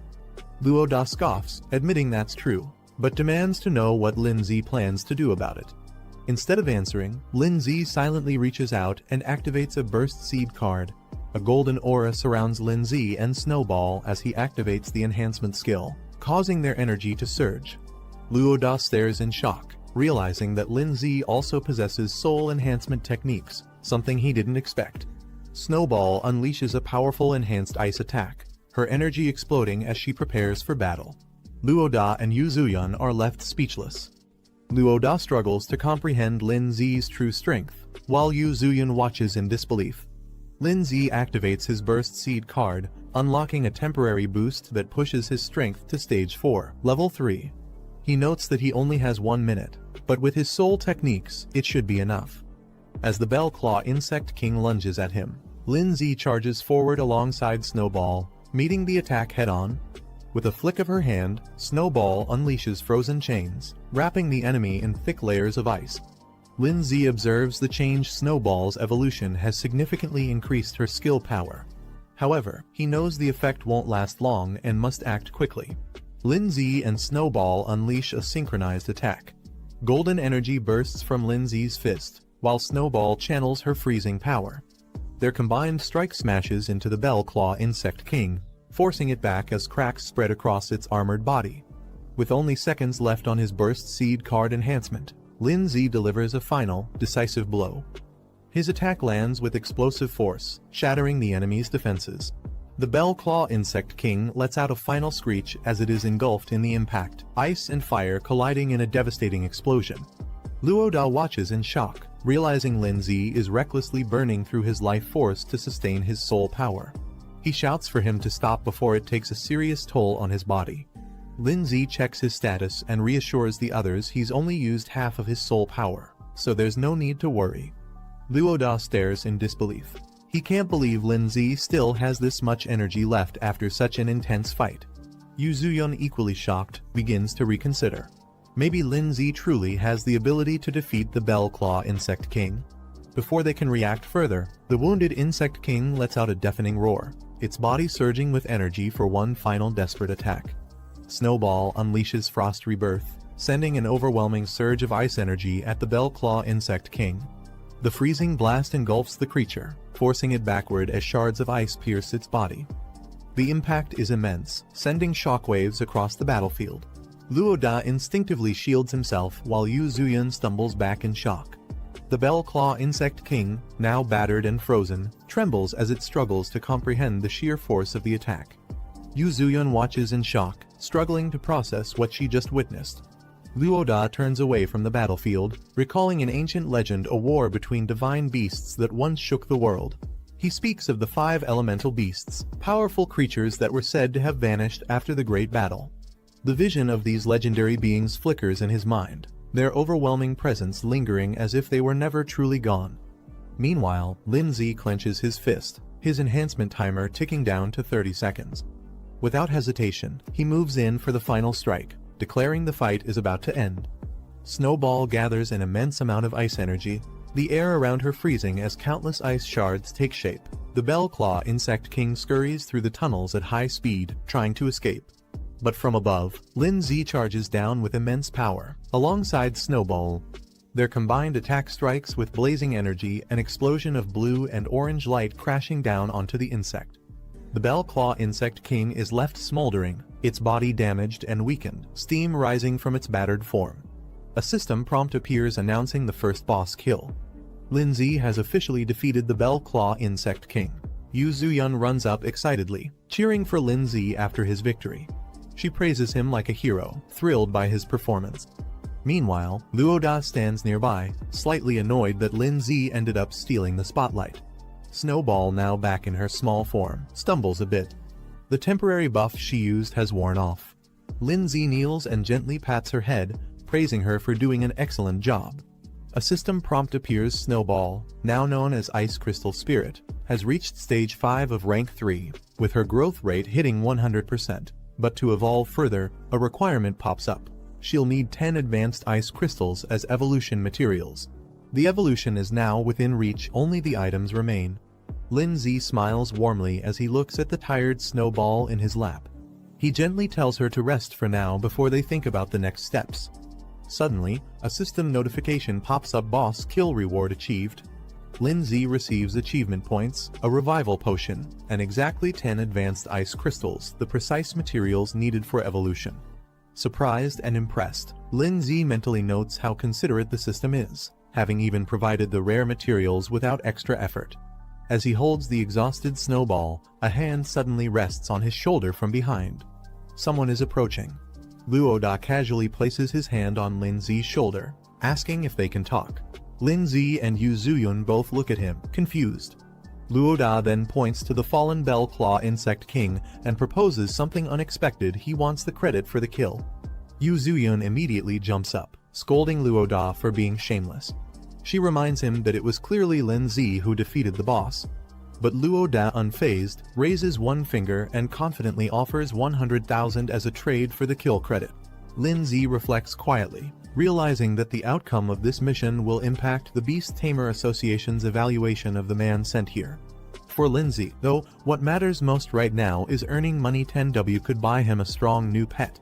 Luoda then approaches him, casually asking if he's interested in making a deal. Lin Zi doesn't respond immediately. He knows if he accepts too fast, Luoda might not offer better terms. Trying to convince him, Luoda explains that 10W is already half a year's savings for him. If Lin Zi accepts the mission reward, he'd only get 5W this way. He actually earns more. To seal the deal, Luoda sincerely promises to owe Lin Zi a big favor. Lin Zi agrees to the deal. Lin Zi smiles and agrees to the deal, saying that favors can't really be priced. Luoda transfers the promised amount 10W straight to Lin Zi's account. Just as Lin Zi checks his phone to confirm the payment, a sudden noise draws his attention. They both look up and are shocked to see a massive bird-like beast appear from a hidden part of the cave. Beneath its claws is someone who appears to have been captured. As the trainer walks forward, Luoda, Lin Zi, and Yu Zuyun quickly follow behind him. Luoda respectfully calls him Sir He, acknowledging his authority. He carries himself with calm confidence. Yu Zuyun notices the silver badge on his coat and is visibly stunned. She realizes this man is a silver-tier beast tamer, a figure she's only heard about in rumors. Standing before them, the trainer speaks calmly, noting that they've met again, implying he and Lin Zi have crossed paths before. Lin Zi casually greets the trainer with a relaxed wave, showing no sign of nervousness. Luoda, on the other hand, is completely stunned. He never expected that someone like Lin Zi would personally know a silver-rank powerhouse. The trainer walks forward and addresses Luoda by name, recalling their earlier introduction. He glances at the remains of the Bell Claw Insect King and notes that the mission seems to be complete. Luoda quickly steps forward, politely reporting that the entire incident has been handled smoothly and without any injuries. Trainer analyzes the situation. He notes that the defeated Bell Claw Insect King was at least a rank 4 beast. Judging by Lin Zi's pet's level, it should only be rank 2. Even with talent, he assumes Lin Zi must have teamed up with Luoda to bring it down. Then, turning serious, trainer formally apologizes. He explains that due to a misjudgment by the Beast Tamer Association, this mission was wrongly classified as basic when it should have been intermediate. The error put them all at risk. He hopes Lin Zi can forgive the association and assures him that their trust in Beast Tamers matters. Lin Zi, calm as ever, says it's fine. He adds that Luoda did a great job keeping everyone safe. Luoda, hearing the praise, scratches his head with a shy smile, pretending to be humble while clearly enjoying the compliment. Yu Zuyun, watching from the side, quietly admires how smooth and composed Lin Zi is during conversations. She thinks to herself, this must be what high emotional intelligence looks like. Meanwhile, trainer informs Lin Zi that, as compensation for the mission's misclassification, the association will provide him with 10W. In return, they'll also be taking the monster's corpse back for research. Hearing that, Luoda is amazed. He thinks to himself that Lin Zi really came out of this with a massive profit. Lin Zi politely accepts the compensation, saying he won't argue with their generosity. In his mind, though, he notes that this isn't just compensation, it's also recognition of his strength. Lin Zi smiles slightly, understanding that the 10W given by the Beast Tamer Association isn't just compensation, it's also a gesture to keep things quiet and show goodwill. Refusing it might only create complications later. Meanwhile, trainer silently observes Lin Zi's behavior. He notes that Lin Zi hasn't even acquired a second pet beast yet, which clearly means he needs money urgently. To trainer, this payout is more than a reward, it's an investment. He transfers the amount to Lin Zi's account and tells him to make good use of it. He also reassures Lin Zi that if he ever needs help again, the association will support him. Trainer then approaches the remains of the Bell Claw Insect King, casually lifts it, and with a nod, says he'll take his leave. Lin Zi watches him go, thoughtful but composed. Suddenly, Lin Zi's expression changes. His reaction leaves him momentarily stunned. Later, the team exits the cave and steps into the open. Luo Da, in high spirits, teases Lin Zi about making a huge profit 20W in one day. Lin Zi smiles and adds that he didn't just earn money, he also gained a valuable favor. Luo Da laughs and reassures him, saying not to worry. He promises that he won't forget this help and that they'll definitely meet again in the future. Watching him leave, Yu Zuyun smiles and thinks to herself meeting two powerful people in one day wasn't a waste of time at all. Looking at Lin Zi, she says she'll work hard to become stronger too. Once she reaches his level, she hopes they'll have the chance to team up again. Lin Zi smiles gently and encourages her to keep going, promising that they'll definitely get that chance in the future. Lin Zi walks through the city, thinking to himself that with his current budget, he might be able to afford a B-rank pet beast. He arrives at a sleek pet shop where a shop assistant greets him warmly and asks if she can help. He tells her he's looking to buy a pet beast. She gestures for him to follow her. They walk upstairs into a display area filled with various pet beasts in glass cases. She informs him that all the available options are here, ready for selection. The assistant politely tells Lin Zi to take his time browsing. Lin Zi walks through the display, observing the pet beasts. He figures out that in a regular store like this, B-rank pets are probably the highest tier options available. As he examines the beasts, some stand out like a skeletal creature, and a mushroom-type pet, both marked as B-rank with basic evolutionary paths. Then he spots a small fiery spirit beast. Lin Zi instantly reacts this one has a hidden evolution route. But even with that, he notes that it doesn't come close to the potential of Snowball's evolved form, the Ice Queen who belongs to a completely different league. The assistant praises Lin Zi's sharp eye for spotting the rare flame spirit. She explains that although it's a B-rank pet, it's considered top tier among its grade and is priced at 160,000. Lin Zi is surprised by the cost. She adds that the price also includes materials needed for its evolution, trying to sweeten the deal. Lin Zi politely says he'll look around a bit more. As he walks, he reflects on how Snowball was once considered an F-rank pet, believed to have no potential. But he now understands that official rankings aren't absolute, they're just opinions based on knowledge and experience, not facts. Suddenly, his system alerts him there's a hidden royal tier pet beast nearby with a concealed evolution route. As Lin Zi continues browsing, something suddenly catches his attention. He pauses, surprised one of the pet beasts looks oddly familiar. He approaches a small, rock-like creature labeled as a rock type. At first glance, it seems simple, but something about it stands out. The display shows its basic evolution path into a larger, bulky stone creature with enhanced strength, defense, and elemental resistance. But what really surprises Lin Zi is its hidden evolution route. It doesn't just grow stronger, it can evolve into a being known as the Rock God, tapping into ancient bloodlines and gaining the power to control Earth itself. Lin Zi discovers the requirements for the rock-type beast's next evolution stage. He notes it needs full growth, elemental essence, and a rare powder, which hints at its hidden potential. He suddenly remembers why the creature looked familiar. It's the same base form that another person's pet, the giant rock beast, evolved from. But that one followed the normal path. What surprises Lin Zi is that this version could take a completely different route, one that leads to a divine-level evolution, something the other owner likely had no idea about. He compares the two pets. Mentally, Ice Crystal Spirit is more of a burst damage and control type, fitting for a mage role. Meanwhile, this rock-type beast would evolve into a warrior type, focusing on strength and endurance.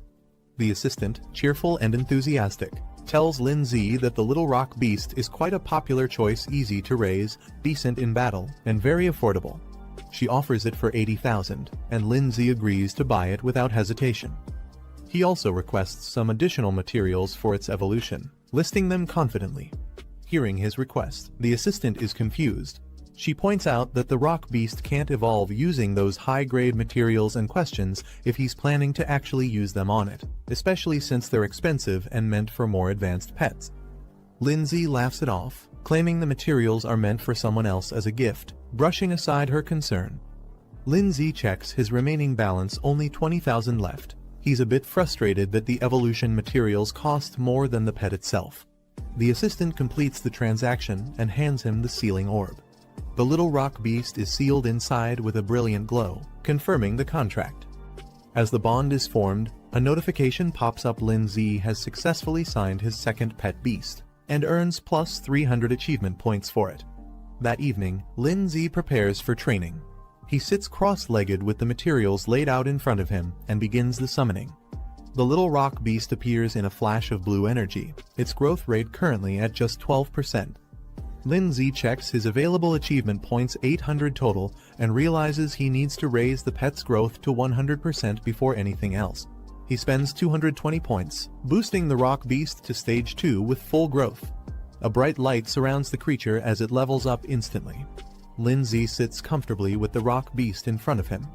Looking at its cute and clumsy appearance, he thinks to himself, no one would expect this little guy to carry a hidden god tier evolution path. He then instructs the rock beast to eat the evolution materials he prepared. The creature immediately reacts, charging forward and gobbling down one of the items. But before it can evolve fully, Lin Z reminds it there's still more to consume, pointing at the second item that remains untouched. Lin Z watches as the rock beast stubbornly shakes its head, refusing to eat the remaining evolution material. Surprised and annoyed, Lin Z scolds it, reminding the creature how expensive those materials were. To his shock, the little beast even throws a tantrum, stomping around in protest. Lin Z is left speechless. "You're actually mad now," he mutters in disbelief. Just then, a summoning light appears. The rock beast pauses, tilting its head in confusion as someone is about to arrive. A dark energy pulses through the room. Snowball appears, her expression cold and ominous. Lin Z quietly observes, noting that Snowball seems to have recovered well. Without warning, the rock beast launches itself forward in a full-speed charge, its small body engulfed in rage. The impact as it crashes headfirst into Snowball with a loud burst. After the impact, Snowball stands firm, calmly holding an ice blade in her hand. The rock beast, now on the floor, looks defeated. But instead of staying down, it suddenly bursts into dramatic, exaggerated sobbing, flapping its tiny arms and crying loudly.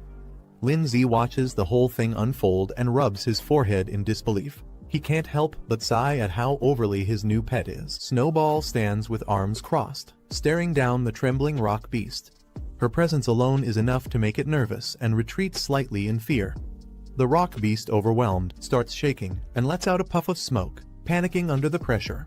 Suddenly, a screen flashes. Snowball's growth rate reaches its peak, signaling a major breakthrough. Just then, Lin Z appears surrounded by a sinister red aura. His presence shifts dramatically, and the atmosphere becomes heavy. The red aura around Lin Z intensifies, bursting out in a violent surge of energy. Moments later, a new rock stands where the energy burst rock beast has evolved into a terrifying armored warrior form. Its entire body is clad in jagged, dark stone, exuding raw strength. A system panel flashes, confirming its evolution. The rock beast has now reached stage 9 of rank 2. It possesses several new skills and even greater potential, requiring 100% growth and rare earth elemental materials for its next divine evolution. Lin Z casually mentions that the evolution of rock beast into this form was something they clearly didn't see coming. The evolved rock beast glares intensely, its red eyes glowing beneath the armored helmet. Lin Z turns in surprise, sensing the sudden danger, but before he can react, the ground erupts beneath him. Rock beast has launched a powerful ground spike attack straight at him. As the spikes rush forward, Snowball reacts instantly, dashing through the air to intercept the attack, aiming to protect Lin Z before the strike lands. Rock beast charges forward with a brutal punch, aiming to crush everything in its path. A massive cloud of frost and mist explodes out as Snowball counters the attack. The sudden defense catches rock beast off guard. Its expression shifts from rage to confusion. Snowball emerges with a solid block of ice, her ice shield firmly raised to block the blow, standing her ground with calm determination. Rock beast glares at Lin Z, frustrated that its attack was blocked. Lin, startled, reacts as the beast's presence overwhelms the room. A system alert appears. Snowball now meets the conditions for evolution. Lin Z steps up with confidence, ready to show who's really in control. He activates the evolution, using 10 high-level ice materials. Bright light surrounds Snowball as the transformation begins. In the next moment, her silhouette shifts, her body surges with power, glowing with icy blue energy. Rock beast tries to brace itself, but it's too late. An icy blast crashes through the room, forcing it on the defensive. A notification appears. Snowball's evolution has succeeded. From the mist, her new form is revealed, no longer the small frost spirit. She now stands tall and elegant as the Snow Lady, surrounded by swirling frost and glowing blue energy. Another system screen outlines her new abilities: upgraded ice blade attacks, improved reflective shields, and a devastating storm that enhances the extreme cold domain, turning it into a full-blown blizzard. As the newly evolved Snow Lady steps forward, Lindsay observes with excitement. Not only has she evolved, but her abilities have upgraded too. Facing her intimidating presence, Rock Beast hesitates, its stance weakens, and for the first time. Suddenly, sharp ice spikes rise up from beneath, catching Rock Beast off guard. Lindsay calmly gives the command, calling out Snow Ladies. Snow Lady unleashes a barrage of sharp icicles from above, raining them down on Rock Beast. Caught off guard, it stares up in shock, unable to react in time. Moments later, Rock Beast is on the ground, completely overwhelmed. Snow Lady stands tall. Lindsay walks over serious. He reminds Rock Beast of their contract. If it's going to stay under his command, obedience is non-negotiable. As he gives a final warning, if Rock Beast continues to act out of line, he won't hesitate to destroy it. Rock Beast trembles as Lindsay steps forward, asking firmly whether it will finally submit. With pressure still looming from the icicles above, Rock Beast quickly bows its head in agreement. But Lindsay doesn't let it off easily. He warns that next time, there won't be any second chances. Under the cold rain of icicles, Rock Beast gulps, completely intimidated. The beast clings tightly to Lindsay's leg like a child begging for forgiveness, while Snow Lady watches silently. Lindsay opens the door, only to be immediately confronted by a muscular man in a black tank top. The man is furious, demanding to know why Lin caused such chaos in the middle of the night. He points out the damage done to his home, especially the ruined wall. Trying to smooth things over, Lindsay puts on a nervous smile, apologizing and offering to cover the damages. But the man doesn't buy it. He snaps, saying this isn't the first time, and demands compensation not just for repairs, but for his mental stress too. He throws out a number, at least 300,000. Lindsay is stunned at the demand. 300,000. His face twists in disbelief. But the angry neighbor confirms it, insisting Lin must pay up within 3 days. As he starts threatening consequences, Rock Beast silently appears behind him, towering and menacing. The man doesn't realize the danger behind him until Rock Beast slowly raises its fist, glowing with fury. The angry neighbor suddenly freezes. He senses something behind him. Rock Beast's massive arm swings in at full force, stopping just inches away from the man's face as Lindsay calmly orders it to halt. Shaken and sweating, the man stares at the beast in disbelief. He stammers, asking if this terrifying creature is Lindsay's pet. He bows his head and quickly apologizes, trying to play it off as a misunderstanding. Rock Beast glares silently at the neighbor, its glowing red eyes narrowing with threat. Shaking, the angry neighbor quickly backs down, waving his hands nervously. He mutters that there's no need for compensation anymore, it's all a misunderstanding. Lindsay simply smiles. He reassures the man that it's no big deal, as long as they don't fuss over small things. Later that night, Lindsay sleeps peacefully in bed. Snowball, now in her evolved ice crystal spirit form, lies beside him. Nearby, Rock Beast sits on the floor. Morning light shines through the windows, and the city awakens. Inside the room, Snowball is playing a song on her phone. The cheerful, loud music suddenly startles Lindsay, who bolts up in surprise as the lyrics echo through the room. Guan makes a call, reminding Lindsay that today is the entrance exam for Zhongning Beast Tamer Academy. She suspects he's forgotten again. Startled, Lindsay quickly answers and realizes his mistake. Guan urges him to hurry and meet at the school gate. Later, a crowd gathers outside the academy near a bus. As Lindsay arrives, someone in the crowd spots him and calls out. From a distance, Guan waves her hand high and signals to her brother, calling him over with a cheerful smile. Some students stand in front of the academy, annoyed that Lindsay arrived late for something so important. One of them mocks him, saying he clearly overestimates himself. Lindsay walks up calmly, brushing off their comments.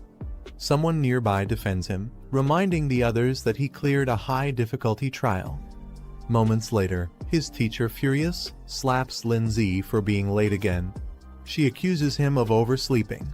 Lindsay laughs it off, saying he's just been really tired lately and tries to play it cool despite the scolding.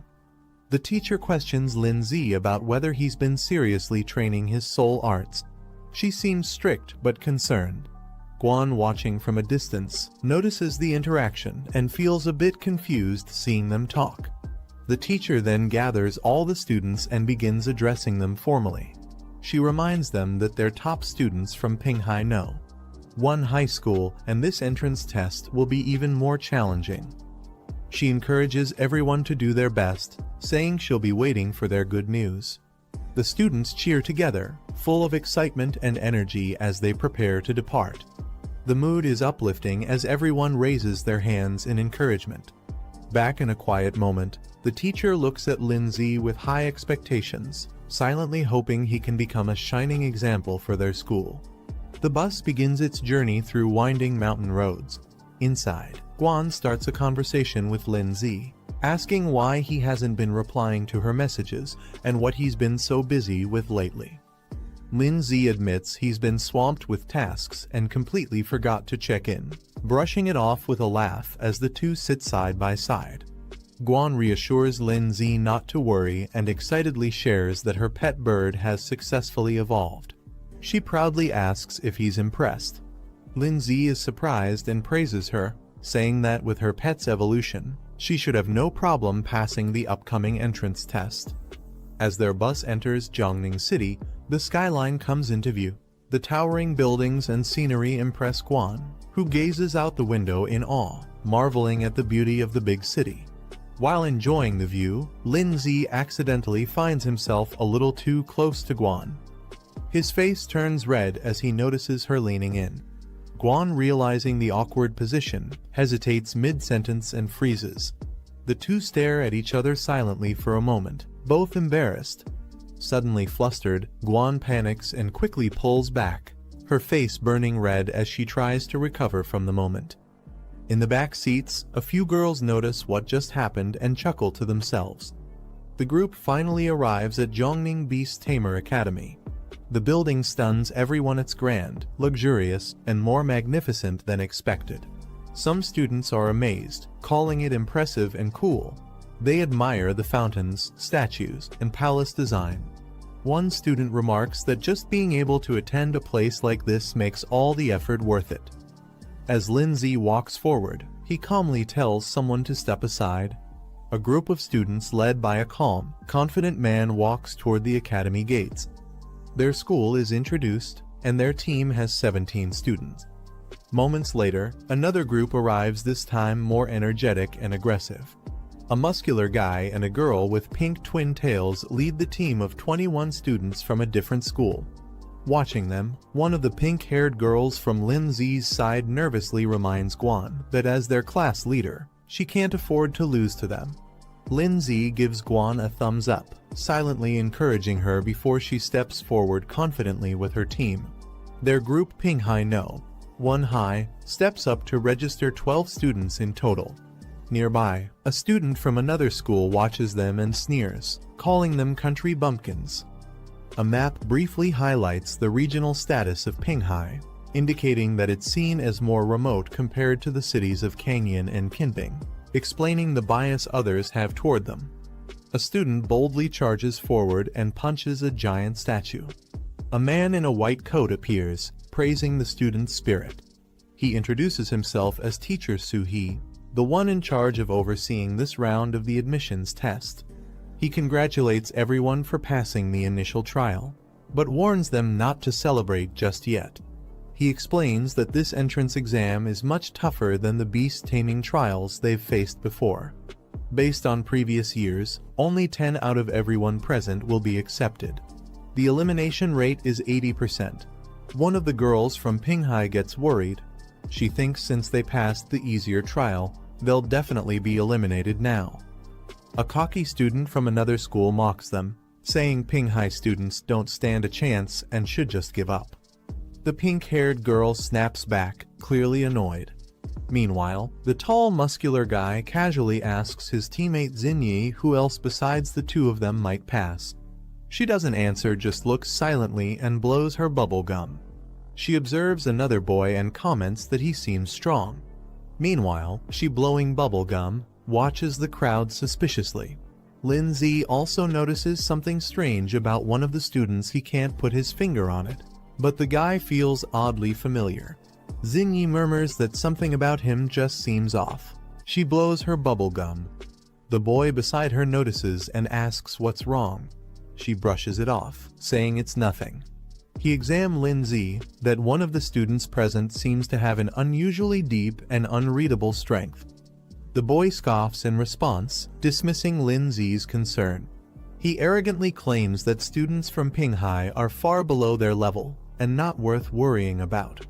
Later, Suhi steps forward to address all the gathered students. He informs them that they'll first check into the Academy's dormitory hotel and rest well today to prepare for the upcoming entrance exams. He also cheerfully adds that during the test period, meals in the Academy cafeteria will be free and delicious. After the announcements, the students are given free time. Xinyi excitedly cheers, saying she's been hungry for a while and invites her brother to eat together. Inside the Academy's dining hall, Guan chooses a table and suggests they sit there. Meanwhile, two boys at another table notice Guan walking by. One of them is stunned by her appearance and starts whispering about how attractive she looks. His friend quickly scolds him to keep his voice down, warning not to embarrass their school. Guan cheerfully encourages her brother to eat more, happily handing him a drumstick. He nervously chuckles, already overwhelmed by the mountain of food in front of him, insisting he's already full. Meanwhile, Xiao Yun and Si Yan approach with their plates, teasing Guan for not sharing food with them. They joke that she and her brother act just like a couple. Embarrassed, Guan turns bright red and quickly tells them to stop. One of the boys at the nearby table is shocked to see that Lindsay is now surrounded by even more girls. He exclaims in disbelief that Lindsay somehow keeps attracting them. His friend becomes visibly frustrated, calling it unfair. He can't understand why Lindsay is so popular despite thinking he himself looks better. As some time, a large student politely approaches Guan, Lindsay, and the group, asking if he can sit with them. Guan glances up at him silently. The student is allowed to sit at the table.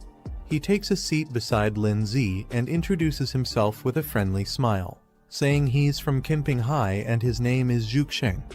Curious, Lindsay looks over and asks what he wants. While eating, Zhuxing mentions he heard rumors about a high schooler from Pinghai who managed to clear an extremely difficult level. He wonders aloud if that student came to the academy as well. Xinyi and the other girls question Zhuxing's intentions, accusing him of trying to gather intel before the exams even begin. Zhuxing nervously waves his hands, claiming he just wants to make friends. He admits that since he's not particularly outstanding, gaining information is his best shot at having a chance in the upcoming tests. Guan responds bluntly, saying they don't have anything to share and tells him to leave. Embarrassed but trying to stay friendly, Zhuxing laughs awkwardly and says they shouldn't be so harsh. He adds that he already has a general idea of the capable candidates among the current exam group. Zhuxing points out a silver-haired student entering with 3 girls and introduces him as Lai Pengyun, the top student from Kinping High. He explains that Lai Pengyun is a recognized prodigy who recently cleared a high-difficulty trial. His contracted beast, a venomous plant-type monster, has already reached Tier 3. Hearing this shocks Xinyi and her friend. They're stunned that a high schooler could own a Tier 3 pet beast. Zhuxing casually adds that Lai Pengyun also comes from a well-known wealthy family, which supplied him with rare materials for beast evolution. The girls quietly admit there's no way their Tier 1 pets could compare to someone like him. Guan silently reflects on the gap between her own pet beast and the Tier 3 one they just saw, realizing that her bird is still stuck at Tier 2, Stage 7. Meanwhile, Zhuxing points to another girl in the dining hall, Guo Xiningi, the twin-tailed girl. He explains that she's known as a troublemaker from Kongwu City. She only formed her first contract in her senior year, but still managed to pass a high difficulty assessment in just 1 month. Her pet, a steel pattern baby dragon, has already reached Tier 2, Stage 8. The girls at the table are stunned. One questions how a pet could grow that fast in just 6 months, while the other speculates she might have already had it at Stage 7 when they bonded. Lindsay casually explains that if someone has high enough spiritual power, they can directly contract with stronger pet beasts without needing to level up slowly. Hearing this, Xinyi looks curious and confused, not fully understanding what he meant. Then, with a playful expression, she strikes a flashy pose. Lindsay, caught off guard by her sudden cuteness, can only stare blankly. Zhuxin continues, mentioning that there's another top student from Kangwu City named Tan Yong, who is partnered with a rare dual-attribute pet. This revelation shocks Xinyi and her friend, who react in disbelief upon hearing that dual attributes are involved. Guan calmly explains that their teacher once mentioned such rare beasts exist, but are usually found in extremely dangerous regions and are almost impossible to tame. Lindsay, thinking to himself, recalls that the monster called Rock Ghost belongs to both ghost and rock types. He considers how valuable it would be to develop a dual-attribute pet like that. Zhu Xing finishes sharing all the information he knows and then asks the group if they can tell him who the student is that passed the super difficult trial. Xingyi excitedly begins to respond, pointing playfully as if to reveal something important. But before she can say more, Lindsay, still eating, calmly interrupts and says that the person he's asking about isn't here today. They notice someone's absence and quietly comment that the person didn't show up today. Lindsay calmly dismisses Zhu Xing, implying that he's not needed here and their group isn't close to his family. Zhu Xing gives up questioning and politely says he won't press further, then leaves. As he walks away, Zhu Xing thinks to himself that they're clearly hiding something. He suspects one of them might be the person capable of passing the highest level difficulty trial. Zhu Xing walks past a table of 3 other students. One of them eyes Lindsay's group and suggests testing that boy soon. Meanwhile, Xiao Yun questions Lindsay directly, asking why he didn't reveal the truth. She believes it's something he should be proud of. But Lindsay calmly wipes his mouth and replies that it's better to stay low-key. He doesn't want to draw attention too early and isn't fully convinced about the accuracy of the other family's intel. Guan smiles, impressed by Lindsay's cautious thinking. They walk together down the cafeteria aisle after finishing their meal. Guan suggests to Xiao Yun and Si Yan that they should train together that night so they don't fall behind other schools. The 2 girls happily agree.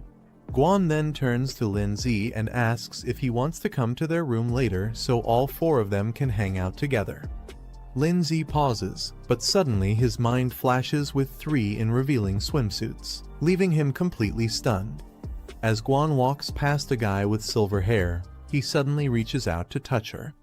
The guy smugly suggests that he and his friends should come visit the girl's room that night. He leans in with a creepy smile, calling Guan flirtatiously. But before he can finish his thought, Guan unleashes a powerful slap, her eyes glowing red with rage. The guy grabs his hand and shockingly responds that he actually enjoys it, still acting provocatively. His friends burst into laughter mocking, while Xiao Yun and Si Yan watch with concern from behind. But suddenly, a dark and threatening aura surrounds Lindsay. He looks directly at Guy, demanding him to let go. No more warnings. Guan steps in to calm down Lindsay, warning him that causing a fight here will definitely lead to punishment. Despite that, the guy keeps mocking them. He makes crude comments about their school, praising the girls but insulting the boys as weak. Lindsay says nothing, but his expression darkens as his fist slowly rises. In a flash, Lindsay punches the guy straight in the face with a devastating blow. After Lindsay's punch sends the guy flying, his companions rush forward angrily, ready to fight back. But Lindsay stands firm, surrounded by a dark, furious aura. He coldly warns them that they can say whatever they want to him, but insulting or threatening Guan is unacceptable. His intense aura freezes the 2 in place. They watch in shock as their friend lies unconscious behind them. Lin-Z, consumed by rage, declares that he won't let the guy off easily after everything he said and did. The guy, now furious, challenges Lin-Z to settle things right there with a fight. Just as he's about to attack, someone suddenly grabs his arm to stop him. Pengyun steps in and tells him not to make a scene or disgrace their side here. The haired guy is shocked and calls out to him in frustration. Pengyun calmly acknowledges Lin-Z's punch, saying it was powerful and suggests both sides should consider things settled. But Lin-Z doesn't agree. He makes it clear that, for him, this matter isn't over yet. As Pengyun helps carry away his injured teammate, he tells Lin-Z that the guy will be punished back home, but if Lin-Z still has a problem, he can bring it to him directly. The two of them lock eyes, and a surge of intense energy flares between them. After everything settles, Guan suggests they leave, gently pulling at Lin-Z's sleeve. He pauses silently for a moment, then agrees with a calm expression. As they begin walking away, Lin-Z casually mentions their next focus getting ready for the upcoming exam. Xiao Yun cheers behind them, calling Lin-Z cool as the group exits together. Elsewhere, Pengyun smirks in the shadows, finally confirming his suspicion Lin-Z is the one to watch. Later that night, at a luxurious dorm, steam rises from the bathroom as the girls Guan, Xiao Yun, and Si-Yan relax together in the bath. Guan looks annoyed as all three squeeze into the tub, asking why they barged in together. Xiao Yun just grins mischievously and says it's their way of thanking her for training them, clearly enjoying the moment a bit too much. Si-Yan happily shares that their pet beasts have now reached Tier 2, meaning they're finally strong enough to win upcoming battles. As a thank you, she and Xiao Yun excitedly offer to give Guan a massage, but things get a little too enthusiastic. Guan, flustered and blushing, yells at them to stop touching her randomly. Inside a grand hall, students gather in neat rows facing a glowing red portal. At the front, Suhee addressing the crowd, claiming he has good news based on their recent exam performance. He reveals his true opinion: this group has the lowest scores he's seen, and he doesn't expect much from them. Xiao Yun, embarrassed, yells in disbelief. Behind her, a few boys argue and point fingers, blaming others for dragging down the group's results. Xiao Yun, fired up and furious, shouts at the student who mocked her group. She warns him not to cross paths with her after the exam, or he'll regret it. Meanwhile, Suhee explains the gathered students it will take place inside the illusion realm created by the Origin Stone Monument. There will be no difficulty selection, everyone will face the same trial. As the monument activates, the test name is revealed: Mystic Forest Trial. The surface of the crystal lights up, showing a vibrant, dangerous forest filled with magical creatures and traps. Inside the illusionary mystic forest, dangerous beasts with glowing eyes roam, ready to attack anything that enters their territory. Suhee explains the exam rules. Each participant will receive a point tracker, and their score will increase based on the beasts they defeat. He then outlines the scoring system. Defeating a level 1 beast earns 10 points, a level 2 beast grants 20 points, and a level 3 beast gives 40 points. However, Suhee warns them the forest is brutal. If their pet or the student themselves is eliminated, they'll be considered disqualified. He adds that in the forest's center, there's a ranking monument displaying the top 10 players' scores and their current locations, making them both targets and competitors. As students process the exam details, some begin to panic. One of them voices concern about the presence of level 3 beasts, worrying they'll be instantly eliminated if encountered. Suhee continues the announcement. The exam will last 4 hours, and at the end, only the top 10 scorers will be selected based on points. Suddenly, Lai Pengyun raises his hand and asks a sharp question: can they only hunt beasts to earn points? Suhee grins darkly and praises the question. Then, he reveals the twist. Defeating other participants is allowed, and if they do, they'll inherit all of their opponent's points. The students react in outrage. Many can't believe such brutal rules are allowed. Some argue that it encourages betrayal among classmates. One student proposes forming a group to eliminate competitors from other schools to secure a top spot.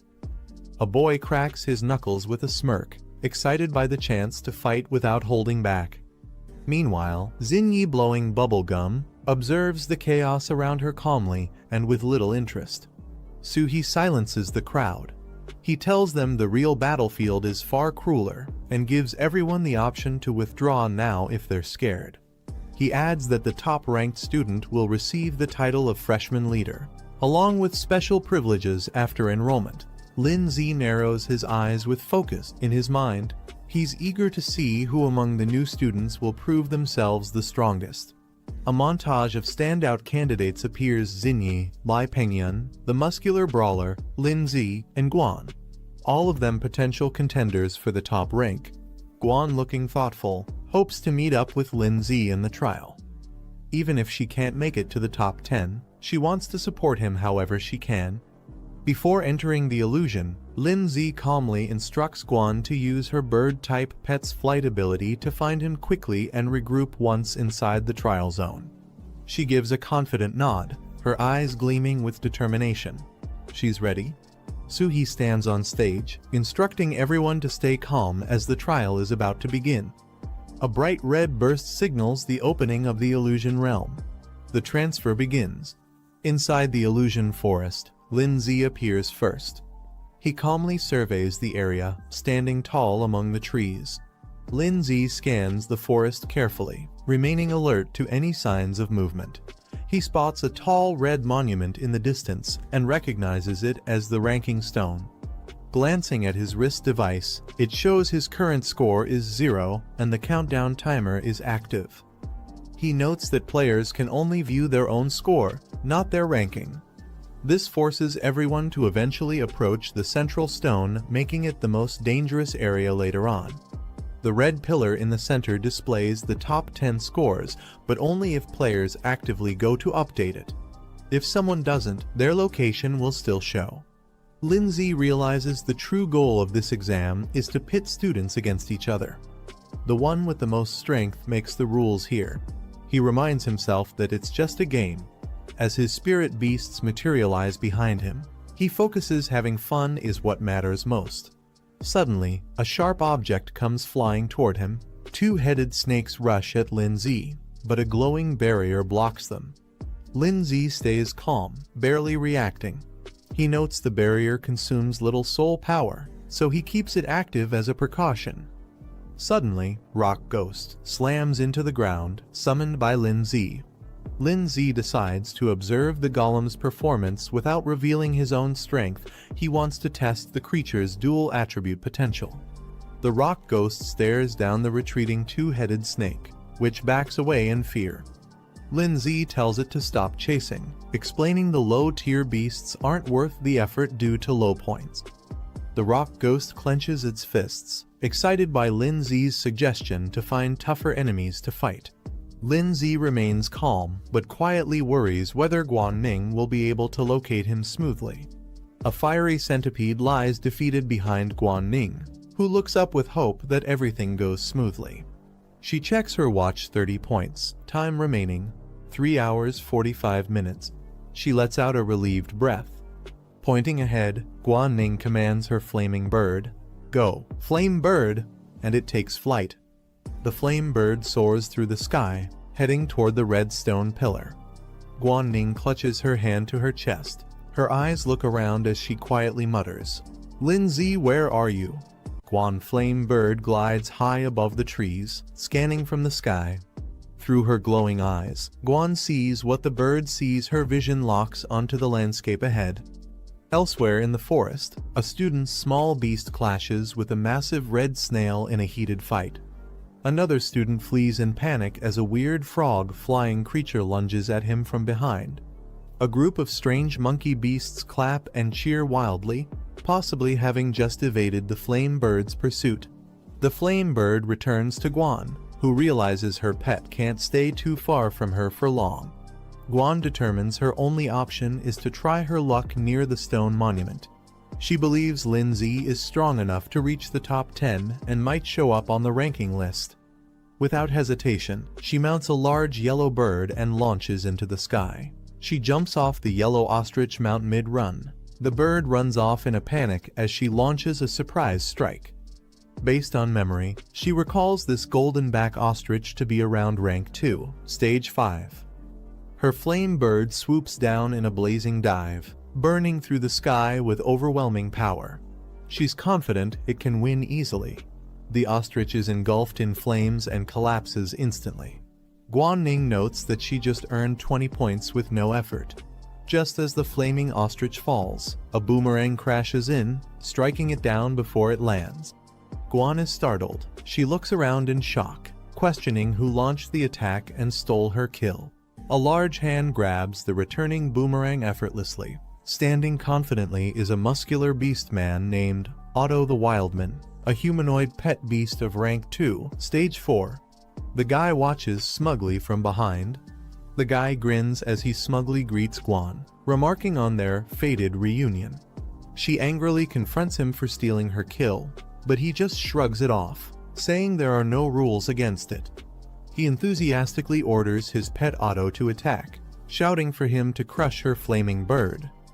Otto launches into the air with immense power, about to strike down with brute force. Guan shouts urgently, warning her flaming bird to dodge the incoming attack. A golden boomerang hurtles through the air, aimed directly at her. Guan realizes too late that it's targeting her, not the bird. The impact knocks her off her feet, leaving her vulnerable and dazed. The guy grabs her from behind and mocks her with a sinister smile, saying she won't be able to command her bird anymore now. He smugly explains how humanoid-type beasts like his have high intelligence, allowing them to act independently while his commands are just suggestions. His beast grabs Guanning flaming bird tightly, restraining it completely. The guy creepily whispers to Guanning, enjoying her helpless state before she gets eliminated. On the other side of Lindsay, he checks his wrist display. His current score is 40 points, and 3 hours 28 minutes remain in the exam. Rock Ghost silently finishes off another beast and tosses the body aside, while Lindsay calmly walks ahead without turning back. He casually checks his wrist tracker again as he hears strange sounds from deeper in the forest. A strange-looking creature called Big Belly Beast appears. It's a round, heavy-looking beast being led by a player. He spots them and smirks, thinking this will be an easy score. Zhu Xing checks his wrist tracker, revealing he already has 60 points. He advises himself not to get too relaxed. He suddenly notices the arrival of Lindsay. Recognizing him, he mentions they've met in the cafeteria before. Lindsay smiles calmly, thinking to himself that this guy probably doesn't know his identity. Since he seems informed, he could be useful. Rock Ghost stands proudly, drawing Lindsay off. He wonders if it's a rare beast since he's never seen one like it before. Zhu Xing watches from a distance, assuming Lindsay isn't the same Lindsay who passed the advanced trial. He believes Lin uses an ice-type beast, unlike the golem beside him. Lindsay smiles and humbly claims his beast is nothing special, just a basic D-rank pet that reached level 2. Zhu Xing proudly presents his unusual and rare monster, a mutated beast that has already reached level 2, stage 7. Zhu Xing boasts further, offering to let Lindsay follow him and earn points together. He promises that if Lin listens to him, he'll easily get into the top 10. Lindsay excitedly celebrates, thinking he's finally found a teammate to rely on. However, Zhu Xing secretly grins, thinking Lindsay is a fool. He plans to use Lin's strength and then betray him once he's no longer useful. Guanning reaches out to grab the guy. She flips the guy over her shoulder in a surprise move, slamming him to the ground with a loud thud. The guy, humiliated, curses in frustration after being slammed down. His eyes widen in shock. Guanning, now calm but deadly serious, reminds him that last time her brother held back, this time she won't. As she declares, "Demon eyes," pink and black flames erupt around her. The beast turns its head in shock as demonic pink-purple flames suddenly ignite beside it, leaving it stunned. From within the flames, a dark-horned bird emerges, eyes glowing and body wrapped in ominous smoke, descending like a demon from the sky. The flame bird swoops down with blazing pink flames. Otto panics as flame bird surrounds him, his face filled with fear. Terrified, Otto turns and runs away, ignoring his master's desperate call to return. Standing on top of Guy, Guoning mocks him, remarking how having a pet with its own will isn't always a good thing. Lying on the ground, the guy smirks and arrogantly makes a final remark, pointing at himself mockingly. He is abruptly silenced by a powerful strike that sends him flying. Guoning stands over his unconscious body and notices her score has increased to 70, confirming she gained points from defeating him. The ranking crystal updates, displaying the top 5 scores. Guoning is now in 4th place with 70 points. The instructor observes the leaderboard and is surprised someone already surpassed 100 points in under an hour, exceeding expectations for this batch of examinees. Pengyun is walking toward the battlefield through the glowing portal.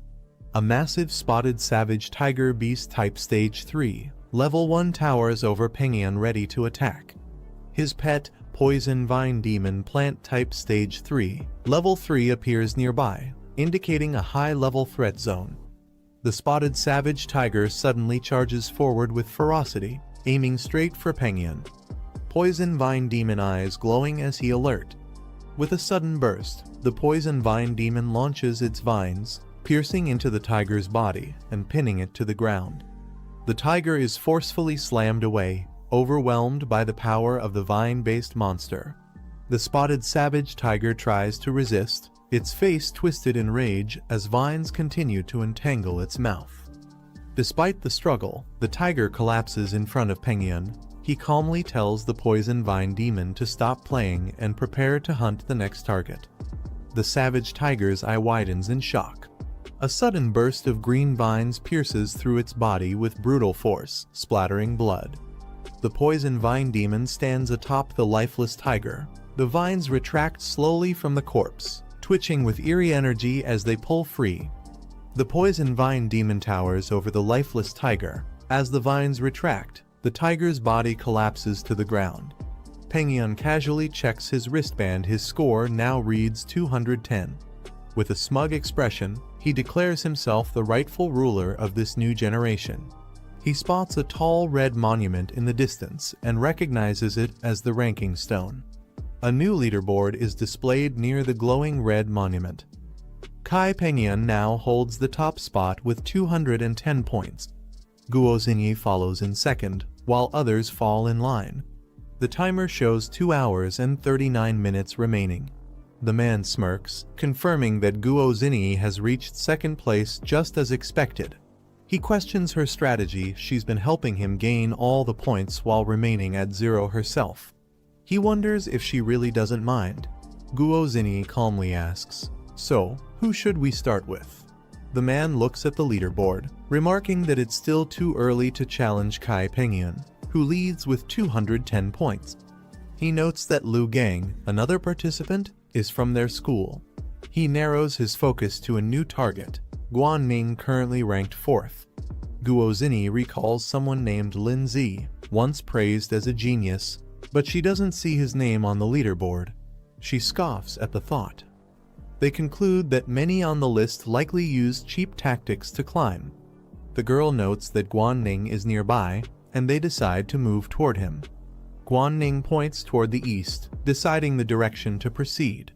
The flame bird lands as she follows behind. She calculates 2 monster targets. Nearby on the left is a wind cutter mantis, and on the right, a man-eating flower. She's evaluating which one to take on next. She looks determined, wondering where Lin Zi is and deciding which direction she must take to find him. Meanwhile, Lin Zi walks calmly through the forest alongside Andre.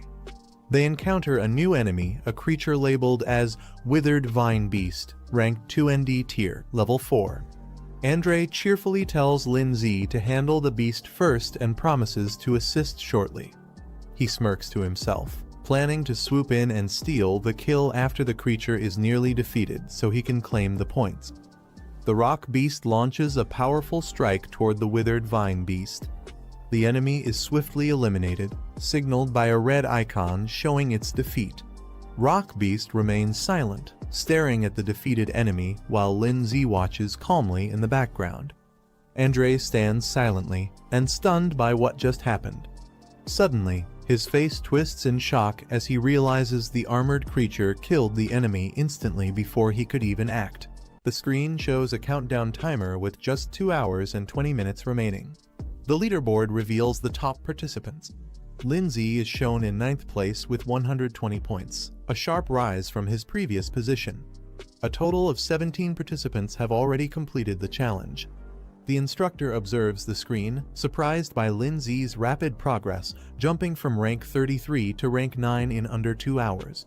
He recalls rumors about Lindsay being from a family known for overcoming high-difficulty trials. He realizes the reason behind their success. Lindsay and Zhuxiang are working together as a team. As they walk through the forest, Zhuxiang complains that Lindsay and his pet, Rock Beast, keep eliminating enemies too quickly. Zhuxiang asks to be given a chance to fight at least one. Lindsay simply apologizes, showing no intention of slowing down. He explains that since the graduation exam affects their school advancement, he always commands Rock Beast to go all out in battle. Then, turning casually to Zhuxiang, he offers to let him handle the next one if he wants points too. Annoyed, he grits his teeth, thinking Lindsay is getting too full of himself. He plans to take Lindsay down in the next fight and steal all his points. Suddenly, a warning appears on the screen. A dangerous elite beast has appeared in the area.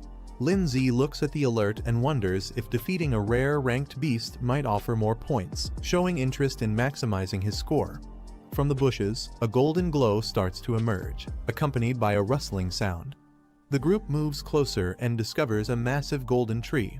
Lindsay, Zhuxiang, Big Mouth, and Rock Beast all stand in awe at the sight. Zhuxiang exclaims in shock, "It's a golden tree, something extremely rare." He guesses it must be a special bonus reward for those who find it. Without warning, 2 thick golden roots erupt from the ground. Zhuxiang is grabbed and flung into the air, while Lindsay back off, caught off guard. Zhuxiang is wrapped tightly by the golden root, hanging upside down. He shouts in shock as he's dragged toward the tree. The face of the golden tree begins to morph, revealing a fierce expression carved from its bark. The tree reveals its monstrous form with multiple writhing limbs and a skull-like face. A system panel identifies it as a golden ant beast, a plant-type stage 9 elite. Terrified, Zhuxiang recognizes the beast. It's a golden ant beast, a dangerous creature far beyond what they expected. Panicking, he desperately shouts for help from his pet, Big Mouth. But Big Mouth gets captured by another tendril mid-air, rendering it useless. Hanging upside down and completely restrained, Zhuxiang realizes how dire the situation is as silence falls. He's left speechless. He realizes in panic that the golden ant beast isn't just restraining him, it's actively draining his energy. He urgently calls for Lindsay's help. Lindsay, however, calmly reminds him that they agreed each person would handle one beast. He doesn't look very concerned. Desperate and upside down, Zhuxiang pleads for teamwork. He insists this situation is different. The enemy is far too powerful, and they need to join forces. Lindsay casually walks away with Rock Beast, waving off Zhuxiang's cries. He encourages Zhuxiang, saying he trusts him to find a way to win and promises to leave it to him. Zhuxiang panics as the golden root tightens around him. He desperately begs Lindsay not to leave and pleads for help. Lindsay stops and says he can help but wants to know what's in it for him, showing he's not about to help for free. Frustrated, Zhuxiang curses him internally for trying to negotiate at a time like this. But realizing he has no choice, he offers to share secrets he knows about others. Interested, Lindsay turns to face the golden tree and simply replies, "Talk." He blurts out a major secret he knows about the exclusive soul skills of Lai Pengyan and Guo Zini. He begs Lindsay to save him first. Lindsay processes the intel, thinking it's important. He compares the soul skills to Rhoda's enhancement techniques. Then, he calls out to his pet, Rock Beast. Responding to the command, Rock Beast prepares to attack. Lindsay instructs it to use its crushing strike and aim for the enemy's abdomen. Rock Beast dashes forward with full power, ready to execute a powerful attack against the Golden Ant Beast. As Rock Beast charges in, the Golden Ant Beast quickly counters, striking the ground with multiple vine in a defensive barrage. Rock Beast weaves through the incoming attacks, dashing aggressively with glowing red eyes, closing the gap between it and the monster. Just as Rock Beast leaps in for a blow, a thick golden limb intercepts, swatting it away with incredible force before it can strike the target. Rock Beast is slammed hard against the ground by the golden root. Rock Beast launches a fierce strike with incredible speed, aiming directly at the Golden Ant Beast. Golden vines shoot up in response, clashing with explosive force and completely intercepting the attack. In an instant, Rock Beast is wrapped tightly by multiple vines, completely immobilized and restrained in mid-air. Watching from a distance, Lindsay assesses the situation. He notes that even a Stage 2 Level 9 Rock Beast is struggling against the Stage 3 Level 9 Golden Ant Beast, revealing the gap in power. Lindsay watches as Rock Beast is completely restrained by the golden vines. Realizing it's stuck, he thinks about secretly summoning another pet, his trump card, the Snow Girl. Suddenly, something unexpected has caught his attention. Despite being tightly bound, Rock Beast's eyes glow intensely. It lets out a low growl, resisting the pressure as its body begins to react. Lindsay shouts out in alarm, calling Rock Beast's name. Rock Beast begins to power up. Lindsay shouts at it, demanding it break free with everything it has. The Golden Ant Beast notices the rising energy and reacts. Its vines surge forward, tightening around Rock Beast in a panic. The monster wraps Rock Beast completely, entangling it into a massive vine cocoon, trying to suppress it with overwhelming force. Rock Beast's body begins to disintegrate into energy, vanishing inside the vine prison. Zhu Xing screams in horror. He believes Rock Beast is finished, completely absorbed by the Golden Ant Beast. Lindsay stands before a glowing portal as a countdown reads 1 minute and 54 seconds. The number of current participants is shown to be 27. Inside the observation room, the instructor watches closely. He reflects on Lindsay's decision to challenge a high-difficulty trial, curious to witness the true strength this young prodigy possesses. The Golden Ant Beast tendrils writhe through the air. Suddenly, dark and purple energy begins to spiral upward, forming a chaotic vortex. Lindsay looks surprised as he notices a sudden change in his surroundings. In a burst of energy, the Rock Beast, Lindsay's pet, undergoes a powerful transformation. Now enveloped in glowing blue energy, its form becomes humanoid and shadowy, radiating strength. A system notification appears, announcing the unlocking of a new skill, Ghost Spirit Form, active for 30 seconds. Zhu Xing, now trapped by the Golden Ant Beast, hangs upside down in shock. He stares at the transformed Rock Beast, unable to comprehend what he's seeing. From a distance, Lindsay observes that the dual attribute beast now possesses unique abilities. He's eager to test how powerful the Rock Beast is in this new ghost spirit form.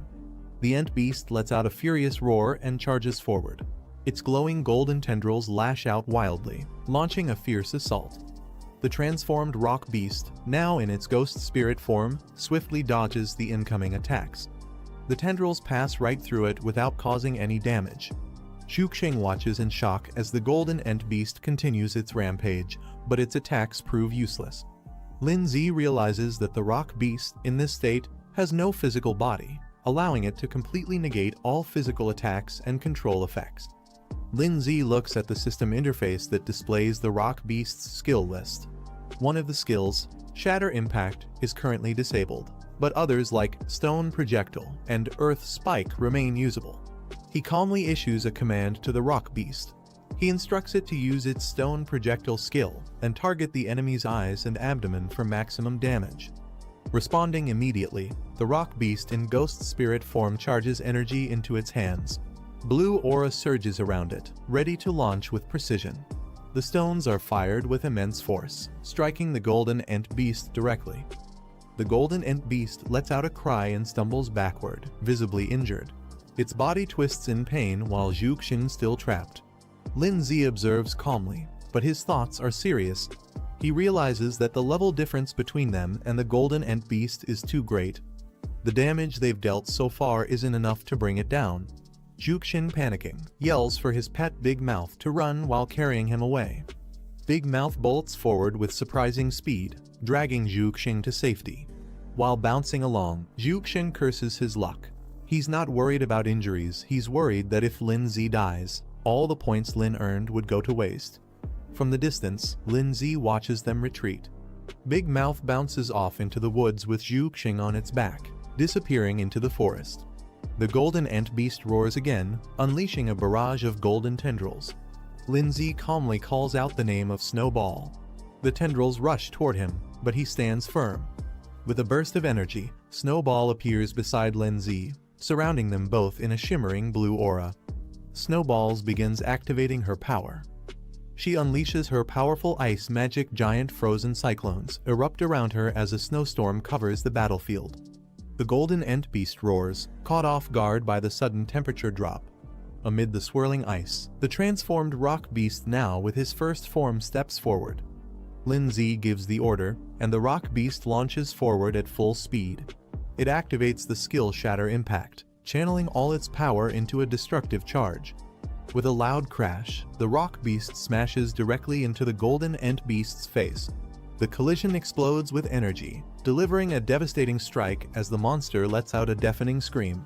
Snowball prepares wave of ice magic, her pink eyes glowing as she channels her frost energy. She raises her hand, summoning another powerful spell to freeze the battlefield. The rock beast, still in its armored red form, hears Lin Zi's command. The rock beast pierces through the frozen battlefield, its shadowy form crashing into the golden ant beast again. Lin Zi steps forward with determination in his eyes. He clenches his fist and declares it's not over yet. With a final burst of strength, Lin Zi launches a powerful blow directly into the golden ant beast's face. The impact explodes with golden energy, combining his force with the rock beast's assault. The battlefield falls silent as the golden ant beast collapses, shattered and defeated.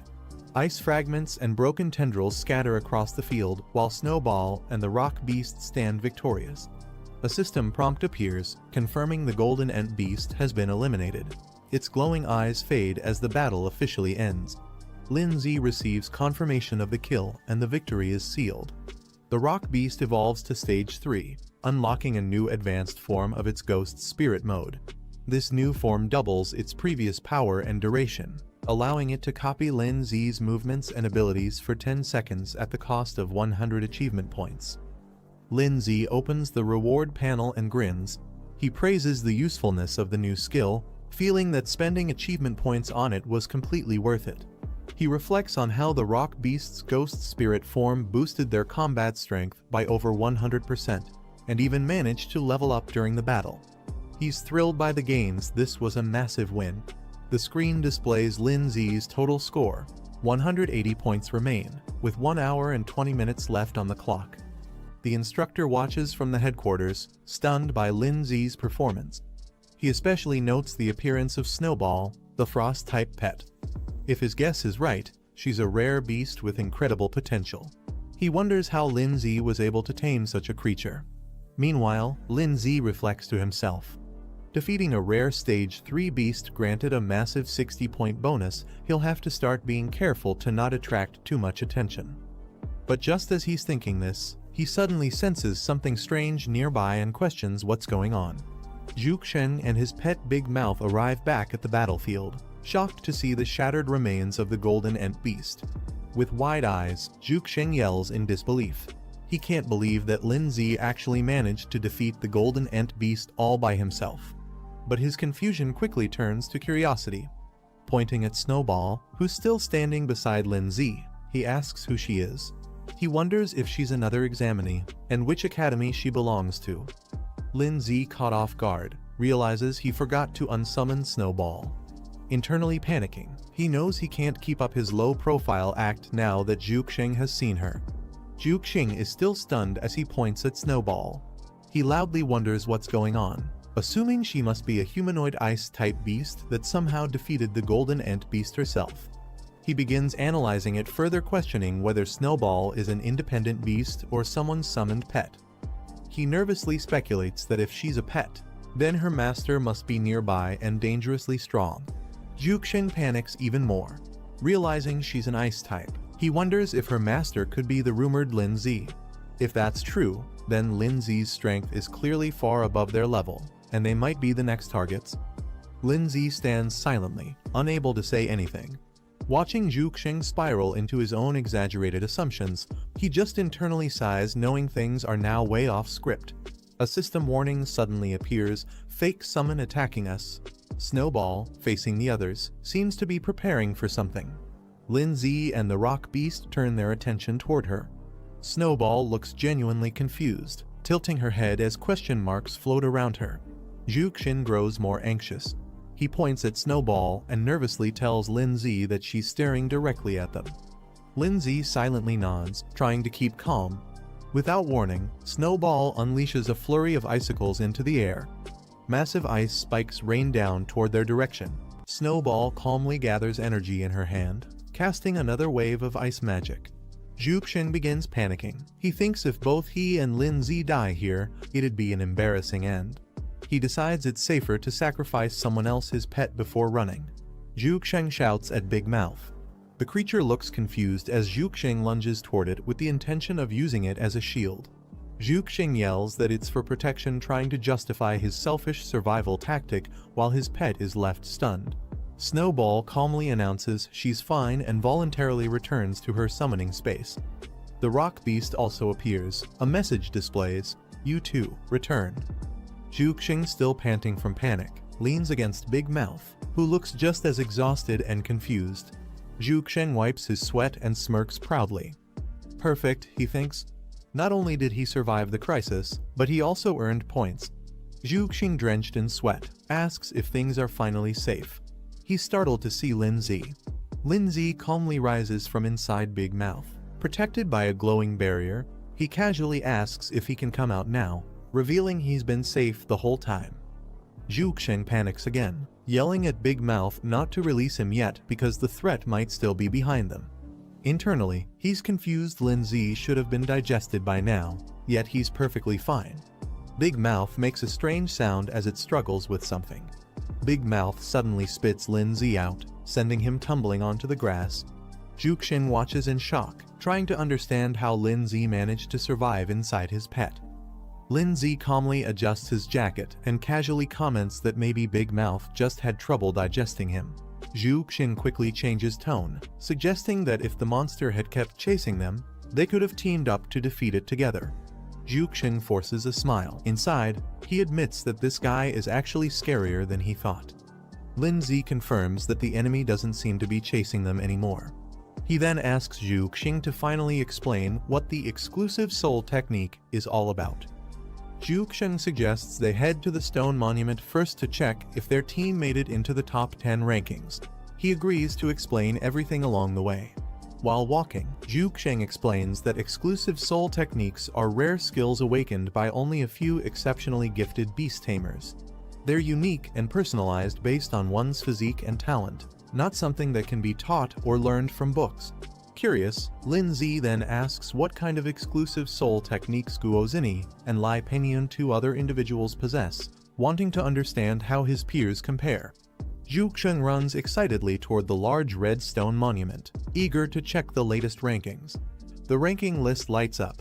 Lai Pengyun 370, Guozini 340, Tang Yang 250, Lu Gang 210, Lindsay 180, and others down to the 10th spot with 100 points.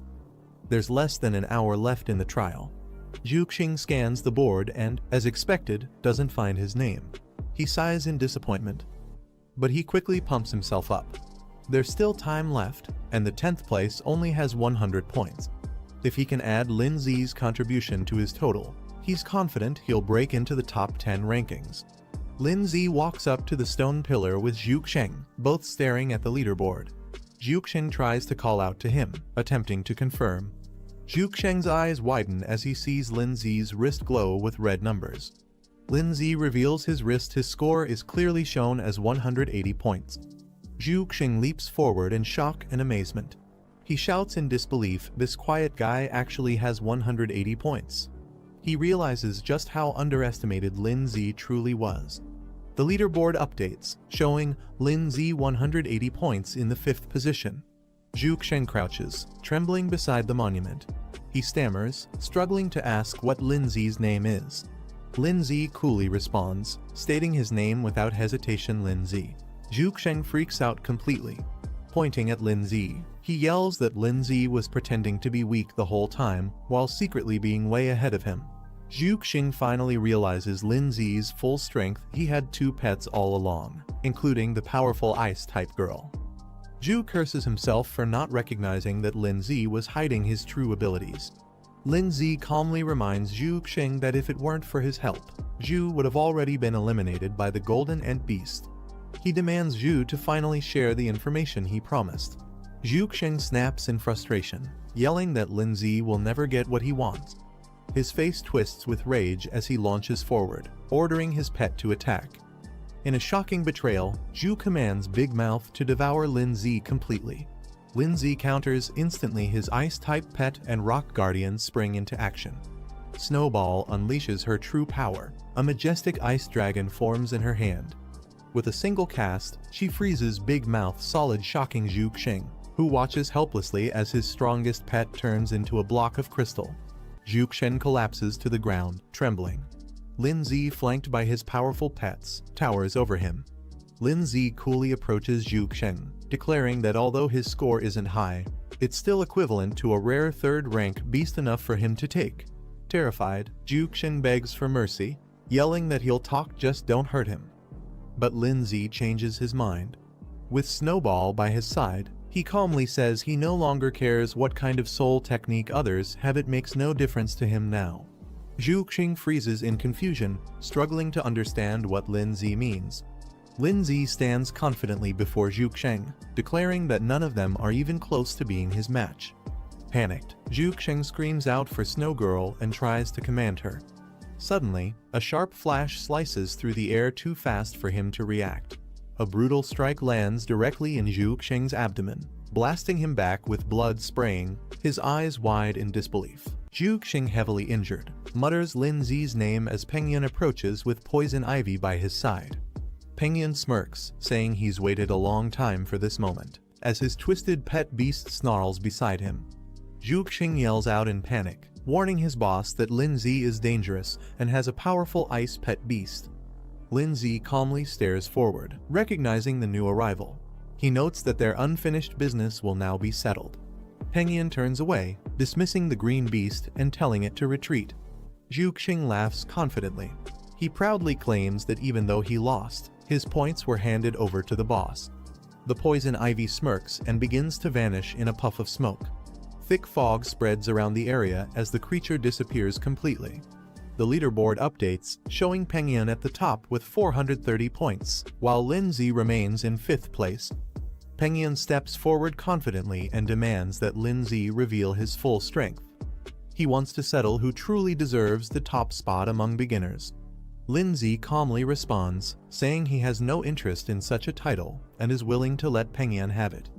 Pengyun smirks, interpreting Linzi's words as a sign of surrender.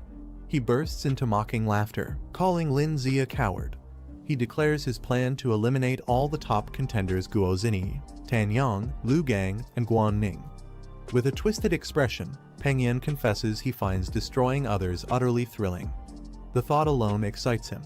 He suddenly snaps to a realization: Guanning is nearby and the perfect next target. Linzi looks at the ranking screen and notices something alarming. He realizes Guanning, Guozini, and Tanyang are all in the same area. He quickly deduces Guanning is in danger. Realizing the urgency, Linzi dashes off toward the east, aiming to protect Guanning. Pengyun mocks him for running and commands his pet beast to intercept Linzi. The poison ivy leaps high into the air, attempting to cut Linzi off mid-route. But before it can block him, the poison ivy attacks first, restraining Rock Beast tightly with its chains. The vine entangles Linzi mid-air, binding him tightly within its coils. Pengyun mocks him, claiming he's nothing more than an overrated name. He orders the poison ivy to drain Linzi's energy completely, warning him not to try escaping again. Linzi grits his teeth, cursing under his breath as his energy begins to flare. Pengyun arrogantly dismisses Linzi, unaware that Ice Queen is rapidly closing in behind him. He turns in shock, realizing her presence too late. In an instant, Ice Queen freezes him solid with a powerful burst of ice magic. The poison ivy halts its attack, stunned by its master's sudden incapacitation. The Ice Queen prepares another wave of sharp ice crystals. Rock Beast lunges and shatters the ice sculpture. Lin-Z calmly leans toward Ice Queen and reminds her, "I already told you."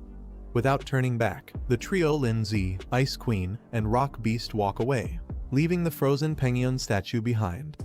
The poison ivy writhes weakly on the ground, still clinging to life despite being frozen and shattered. A man approaches and observes the scene, surprised by the creature's resilience even after a brutal defeat. This man, identified as Liu Gang, grins confidently. He sees an opportunity, comparing the situation to hunters being hunted in turn. Liu Gang raises his hand, aiming for the frozen statue of Penguin. He declares that the points are his now. Liu Gang summons his iron-armored dragon, a rank 2 stage 9 beast, and commands it to attack the frozen Lai Penguin directly. Confident, Liu Gang mocks his opponent, saying even if pet beasts can be revived, the same can't be said for their master. The dragon beast shatters the ice statue with a powerful strike. Liu Gang smirks, believing this guarantees his first-place rank. However, as he checks his wrist, he's confused. His points remain unchanged, and he wonders aloud why they didn't increase. Liu Gang stands puzzled as he notices something strange. Despite his confident strike, the points haven't transferred and nearby. He turns around, suspicious, only to spot a vine creeping closer. Before he can react, the vine launches at him with fierce speed, stabbing directly into him in a surprise attack. Penguin calmly walks up, explaining that there's no harm in revealing secrets to someone already eliminated, as Liu Gang is ensnared. He reveals his terrifying secret technique, mimicry synchronization, as his face shifts into a monster form. Liu Gang is caught off guard, trying to call his pet for help, but he's already being constricted tighter by the vine. The iron-armored dragon attempts to respond to the command, but it's too late. It's already entangled and pinned down by the vine beast. A burst of smoke signals its defeat, as the vine completely suppresses the armored beast. Lin-Z swiftly approach from above. He spots them and immediately becomes alert. He warns them, saying that if they dare touch his little sister, they'll face consequences. With fierce determination, Lin-Z rushes down at high speed. His eyes burn with rage as he declares that they are as good as dead. On the ground, several people are already gathered. Lin-Z's sister is surrounded by creatures, including a beast, a dark spider, Xinyi and Tanyong standing guard. Suddenly, a small white dragon with horns appears. The screen displays its identity, Coiling Pattern Baby Dragon, Stage 2 Level 8, Dragon Type. Guan struggles to move, trapped within a water spell. She tries to break free but fails. Tanyong coldly tells her not to waste her strength. There's no escape from a spirit master's water prison. Behind him, a terrifying water ghost creature floats in the air. A label appears, Second Rank Spirit Master, Ghost Water Type. Tanyong confidently raises his hand, explaining that the water prison is impossible to escape from once activated. He turns to Xinyi, saying she can take over. He suggests that if she defeats Guan and claims her points, she'll have a real chance at becoming the top freshman. Xinyi smiles teasingly and questions if he's hesitating because Guan is too pretty to hurt. Tanyong doesn't respond, staying silent as Xinyi watches him curiously. Tanyong stands with his arms crossed. He responds to Xinyi's teasing, saying he's not interested in other girls, hinting that Xinyi is the only one he cares about. As Guan remains trapped inside the water spell, Xinyi gets ready to strike. But Tanyong interrupts her, telling her to wait. She's confused and asks what they're waiting for. Xinyi's eyes light up with excitement. She smirks and says they should wait for the big fish to take the bait. Suddenly, Lin-Z bursts in at high speed, attacking with deadly force. The impact shocks Tanyong, who immediately reacts with surprise. Tanyong activates a water shield to protect Xinyi from the sudden strike. Waves surge up around them as he barely blocks the powerful attack. Lin-Z's pet beast, Snowball, crashes down with force, scattering black debris and emitting purple smoke. Lin-Z walks forward calmly, flanked by his two powerful companions, his rock beast and Snowball. Lin-Z glares at Tanyong and Xinyi. He demands that they release Guan immediately before it's too late. Xinyi and Tanyong are shocked when they realize Lin-Z has two powerful pet beasts. Inside the water prison, Guan is surprised to see both of Lin Zi's pets appear together. But she quickly reminds herself it's not the time to be shocked. She warns Lin Zi that Tanyang and Xin Yi are strong and tells him to be careful. Lin Zi, with his rock beast and Snowball behind him, confidently steps forward. He tells Guan to hang on, he's coming to rescue her. Tanyang narrows his eyes and points at Lin Zi, asking if he's the one who supposedly cleared the ultra-difficult challenge and obtained legendary-level pets. Xin Yi smiles and confirms Lin Zi's identity, saying it all makes sense now, he always felt different from others. Tanyang rolls up his sleeves. He says he'll find out Lin Zi's true strength by facing him directly. Xin Yi warns him to be cautious, sensing that Lin Zi isn't an ordinary opponent. Tanyang charges forward with confidence. He tells Xin Yi that if he beats Lin Zi, he'll give her the points, making her the top freshman. If he loses, she's free to take his points instead. As he launches his attack, he commands his ghost spirit to restrain Lin Zi. A burst of energy and blue magic fills the air as Tanyang tries to take control of the battle. Lin Zi channels his power and activates a fierce soul-based technique. With a surge of yellow energy, Lin Zi launches a devastating attack called Tidal Force Impact, breaking through the enemy's defense with explosive force. Tanyang watches in disbelief, sweating as he realizes how overwhelming Lin Zi's soul technique is. He didn't expect this level of strength.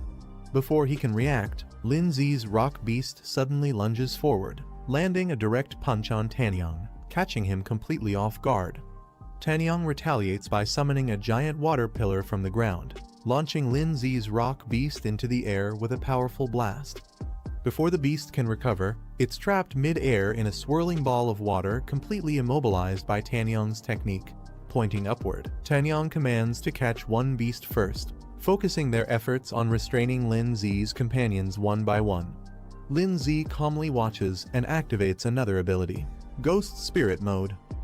Lin Zi's ghost form activates and leaps into the air, breaking through the water trap effortlessly. His body pulses with dark energy as he descends with speed and power. With precision, he strikes from above using a ground-piercing attack. Purple energy erupts, and spikes burst from below. Dark aura spreads around his spirit beast, which morphs into a shadowy figure and unleashes a powerful ghost skill, devastating the area with waves of cursed energy. Tanyang grins wildly and reveals that his spirit beast is also ghost type. Confidently, he declares that he too is immune to physical attacks, laughing as if the tables have turned. Xin Yi suddenly shouts a warning, telling Tanyang to watch out behind him. Tanyang turns too late, he's struck hard and sent flying into the air by a powerful blow. He glances back in shock and sees the ghostly spirit standing in a fierce battle stance. A label appears, Ghost Spirit Clone.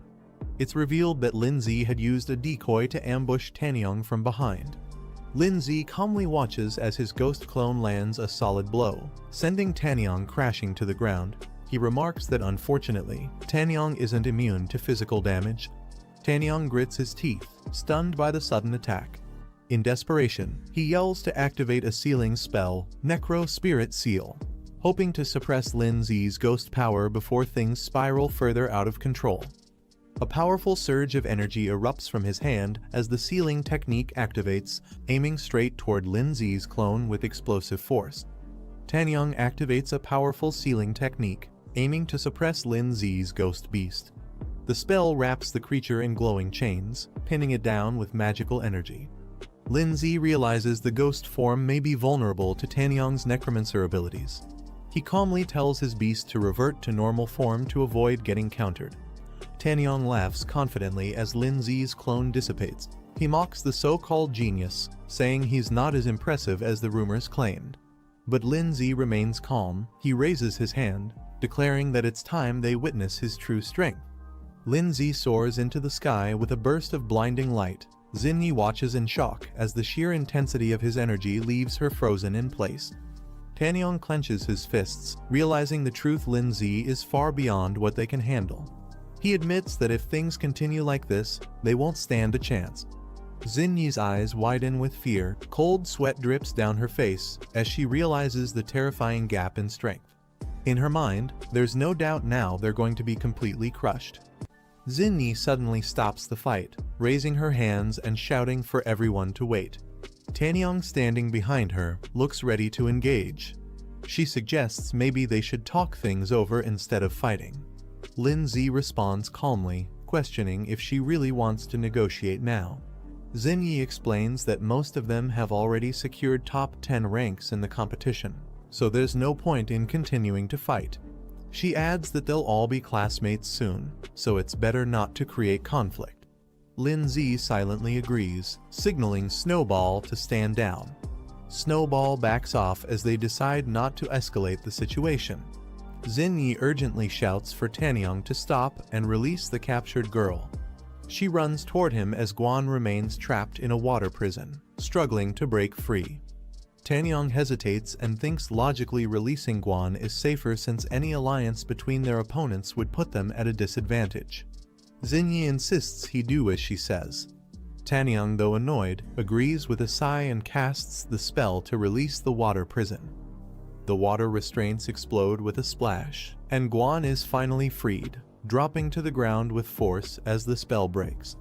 Guan rushes into Lindsay's arms, thanking him for rescuing her. Lindsay reassures her that as long as he's around, no one can harm her. Lindsay then turns serious. He tells the others that although they were able to save his sister, their performance wasn't impressive enough to satisfy him. Furious, Tanyong's eyes glow red with rage. He yells that he won't forgive Lindsay and charges to fight, while shouting at Xinyi to get to safety. Xinyi suddenly raises her hand, surprising everyone. She confidently claims that she has a solution. Lindsay looks at her with confusion, unsure what she means. With determination, Xinyi announces that she can use her perception ability to help awaken someone's unique soul skill.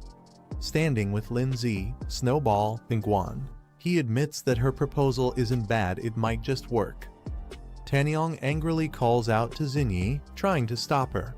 He insists there's no need to help Lindsay, calling him an annoying brat. Shocked, Tanyong watches as Xinyi silently ignores him and walks forward with determination. He begins to suspect that Xinyi may truly care about Lindsay. With power surging around her, Xinyi stands confidently, shouting Lindsay's name as she prepares to activate her special ability. Suddenly, a voice interrupts and a hand is raised. Another person steps in, apologizing for being late and says they want to join in too. Pengyun appears in the distance with a powerful aura, surprising everyone. One of the students shouts in disbelief, realizing Pengyun is still alive. With a confident smirk, Pengyun says he's glad everyone is gathered here, it saves him the trouble of hunting them down one by one. Tanyong grits his teeth and clenches his fist in frustration. He didn't expect another strong enemy to show up, calling the situation truly annoying. Meanwhile, Xinyi suggests a strategy to Lindsay and the others. If they join forces, they might be able to defeat Pengyun and take the number 1 spot. Lindsay senses the atmosphere. Things are getting chaotic, and he realizes that the situation is no longer under control. A countdown timer appears, only 10 seconds left. From a control room, the instructor observes the students through a crystal projection. He notes that he'd like to retain these promising freshmen, but if they really start fighting, valuable talent could be lost. He turns to the group behind him and instructs them to act. He's only giving them 10 minutes to calm the students down and restore order. Tanyong questions Xinyi, surprised that she would genuinely want to help Lindsay. He suggests using Pengyun to suppress Lindsay instead and take advantage of the situation together.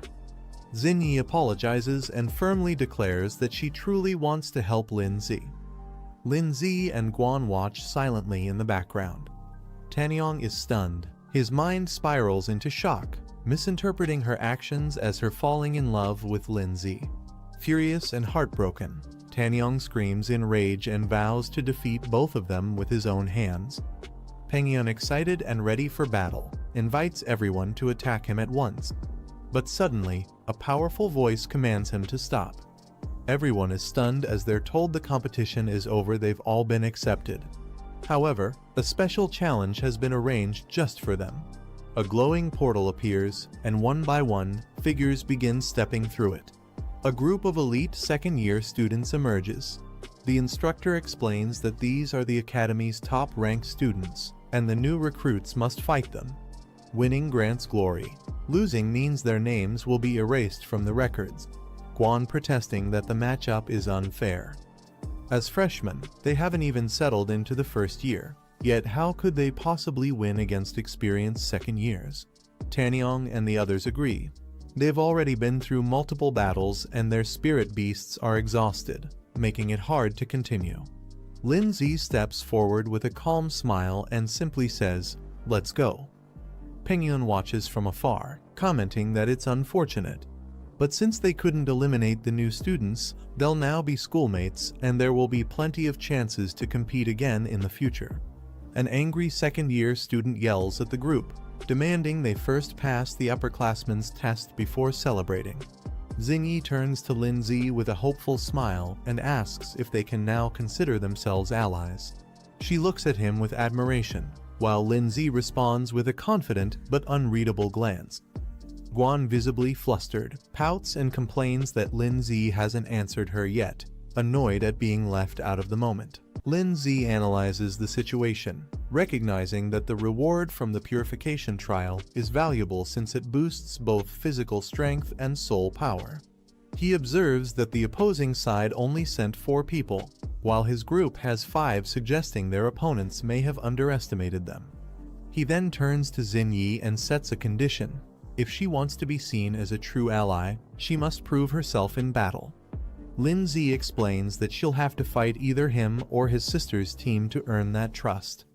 Guan instantly protests, expressing that she wants to stay by Lindsay's side.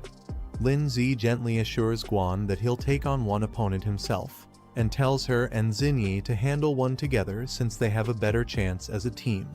One of the senior student named Zaidu steps forward and challenges them, asking who's ready to face him. He even jokes that they can come together if they're scared. Tanyong boldly volunteers, determined to prove his strength and protect Xingyi's dignity. Zaidu smirks at his courage and summons his powerful insect-type beast, a third stage slicing mantis. He warns that courage alone won't be enough to win. Pengyun chuckles sinisterly and announces he won't hold back, especially just because his opponent is a girl. A girl calmly summons her beast, a powerful thunder lion glowing with blue lightning. With a twisted smile, the girl taunts Pengyun, daring them to go all out and not to hold anything back against her. Lindsay evaluates the remaining group members. He notes that among the 2 girls, one of them appears relatively weaker and may need more support in the battle ahead. A flashy second-year student named Wu Yushin steps forward, striking a dramatic pose and teasing Lindsay. He jokes about their hairstyles and suggests they have a showdown. Lindsay responds casually, accepting the challenge with a confident, "All right." He politely tells the senior student to go easy on him, though his smile suggests he's more than ready for the challenge. Nearby, a blue-haired second-year girl comments that this batch of freshman girls looks cute and harmless, drawing attention from Guan and Xingyi. However, she declares she hates cute girls more than anything and refuses to hold back in the fight. Her name is Huey. Xingyi and Guan are both caught off guard by her intense energy. A powerful aura swirls around them. In the examination hall, many students slump in frustration after the results are announced. One blonde student sighs while another calls it unfortunate they didn't make the cut. A girl tearfully tells her friend Xiaoyan that they've definitely been eliminated. She's devastated, while Xiaoyan tries to comfort her. Xiaoyan agrees it's unlikely they'll pass, noting that the competition was filled with geniuses. Unless a miracle happens, they don't stand a chance. A boy who also failed is overwhelmed, clutching his head and shouting in despair. After going through the whole ordeal, he still got cut at the end. A silver-haired boy rubs his head, still feeling pain and frustration from the exam. He mutters about how sore he is. One of the instructor places a hand on another's shoulder. A boy named Gao Wangxiang steps forward and says he'll take over the next group of examinees. Another instructor recognizes him and greets him with respect. The instructor complains, saying Gao arrived too quickly to steal students he worked hard to select. Gao defends himself, stating that the current testing methods are too extreme and may cost them good talent. He mentions he still has 10 available spots open for admission. Gao Wangxiang smiles confidently, saying it's only fair to search for hidden talent from the group of students who didn't make it. There could still be some gold among them. The other instructor agrees to let him take charge and leaves the arrangement to Gao. Gao turns to the disappointed students and announces exciting news. Although they didn't make it into the top 10, he still has 10 open spots. Anyone who passes his test can still be accepted. The room erupts with joy. The previously rejected students are shocked and thrilled, excited by this unexpected second chance. Two girls excitedly hold hands, overjoyed that a miracle actually happened. One of them says they must try their best this time. Making it into the top 20 should be possible. The student clenches his fists, vowing that he won't miss this second chance. On the battlefield, Tanyong watches in shock as a massive tornado attack forms. He realizes the sheer gap in strength and yells that this is clearly a battle of overwhelming levels. A fighter taunts with a smug expression, calling him a loser and claiming victory. Bright blue energy blasts erupt violently. The girl standing beside a large beast acknowledges the opponent's stamina, but says the fight is over. Pengyun with glowing eyes glares forward with fury. The girl calmly questions if her opponent can no longer hear. A red demon warrior mocks the idea of genius and declares that true strength is what rules this academy. Huey scolds the younger girl, saying instead of wasting time on petty fights, she should focus on training and self-improvement. Inside the school, the instructors debate their methods. One criticizes the harsh elimination process, while the other defends it, believing only pressure reveals true talent. Gao chuckles confidently as he addresses his colleague. A powerful icy beast is unleashed, drawing attention as one instructor notes that someone has resisted the earlier strategy. A majestic creature called the Glacial Warhorse forms from ice, towering over a stunned Wu Yushin. Shocked and wide-eyed, Wu Yushin screams in disbelief, unable to accept what he's witnessing. Lin Zi looks on as the icy beast towers before Wu Yushin. He calmly addresses the headmaster. Snowball appears beside him, confirming surrender on their behalf. Instructor laughed loudly, saying this time they've truly struck gold. He admits that they've seen many geniuses before, but this one stands out completely. They observe the boy and feel as if they're seeing the younger versions of the legendary union's top 8 beast tamers. The boy's performance reminds them of those elites in their youth. As they continue watching the energy projection, instructor comments that it's truly astonishing. Both instructors are captivated by the boy's overwhelming power. Gao Wangxiang speculates that even the union's top 8 might not have had such terrifying power at his age. He confirms the boy's name is Lin Zi and insists they must get him assigned to their class. Instructor jokingly tells Gao Wangxiang not to steal students like this, reminding him that student placement should follow official rules. Gao Wangxiang just laughs casually in response. Wu Yushin sits defeated, admitting his loss. The system confirms his defeat and marks the match as concluded. Guan jumps in excitement, cheering that her brother actually won. She's thrilled and praises Hogwanhwa amazing it is. Xin Yi didn't expect Lin Zi to be this powerful, it completely caught her off guard. Tanyong slams his fists into the ground in frustration, yelling that there's still a gap, he's still not strong enough. He vows to turn his pain into motivation and tells them to wait for his comeback. Spectators question whether Wu Yushin went easy on purpose, shocked that a newcomer like Lin Zi actually defeated a second-year student. Someone even refuses to believe it. Zaidu shouts not to underestimate them just because Lin Zi used tricks to win the last match. They ask if he's ready to continue. Lin Zi smirks calmly and responds, "Oh, all 3 of you want to come at once." As Lin Zi commands his pet to attack, the Mantis Beast charges forward with speed. The Mantis clashes directly with Rock Beast. The Mantis gains the upper hand, landing a direct hit that overwhelms Rock Beast. Watching from the observation room, instructor comments that it's enough they admit that the enemy was no match at all.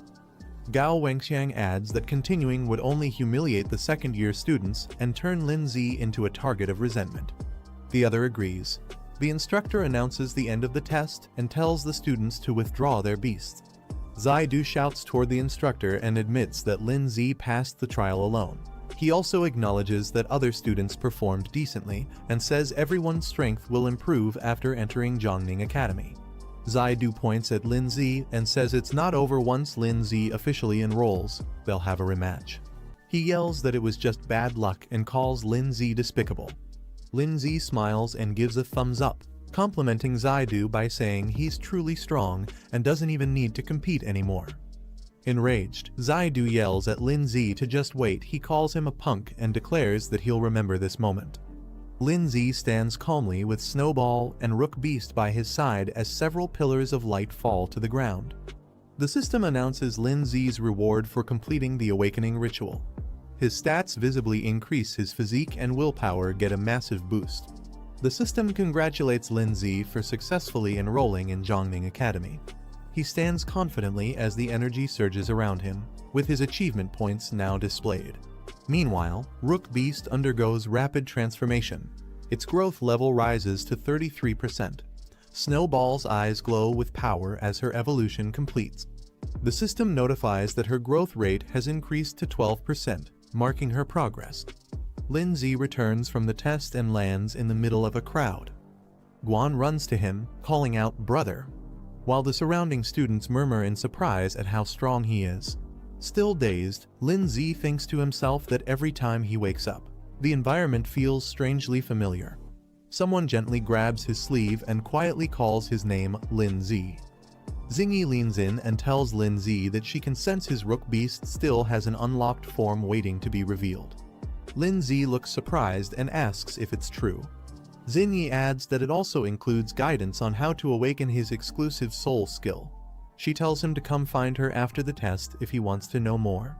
Lin Zi responds with a blank look and simply says, "Oh," as if unsure how to react. Instructor steps up and calls for silence.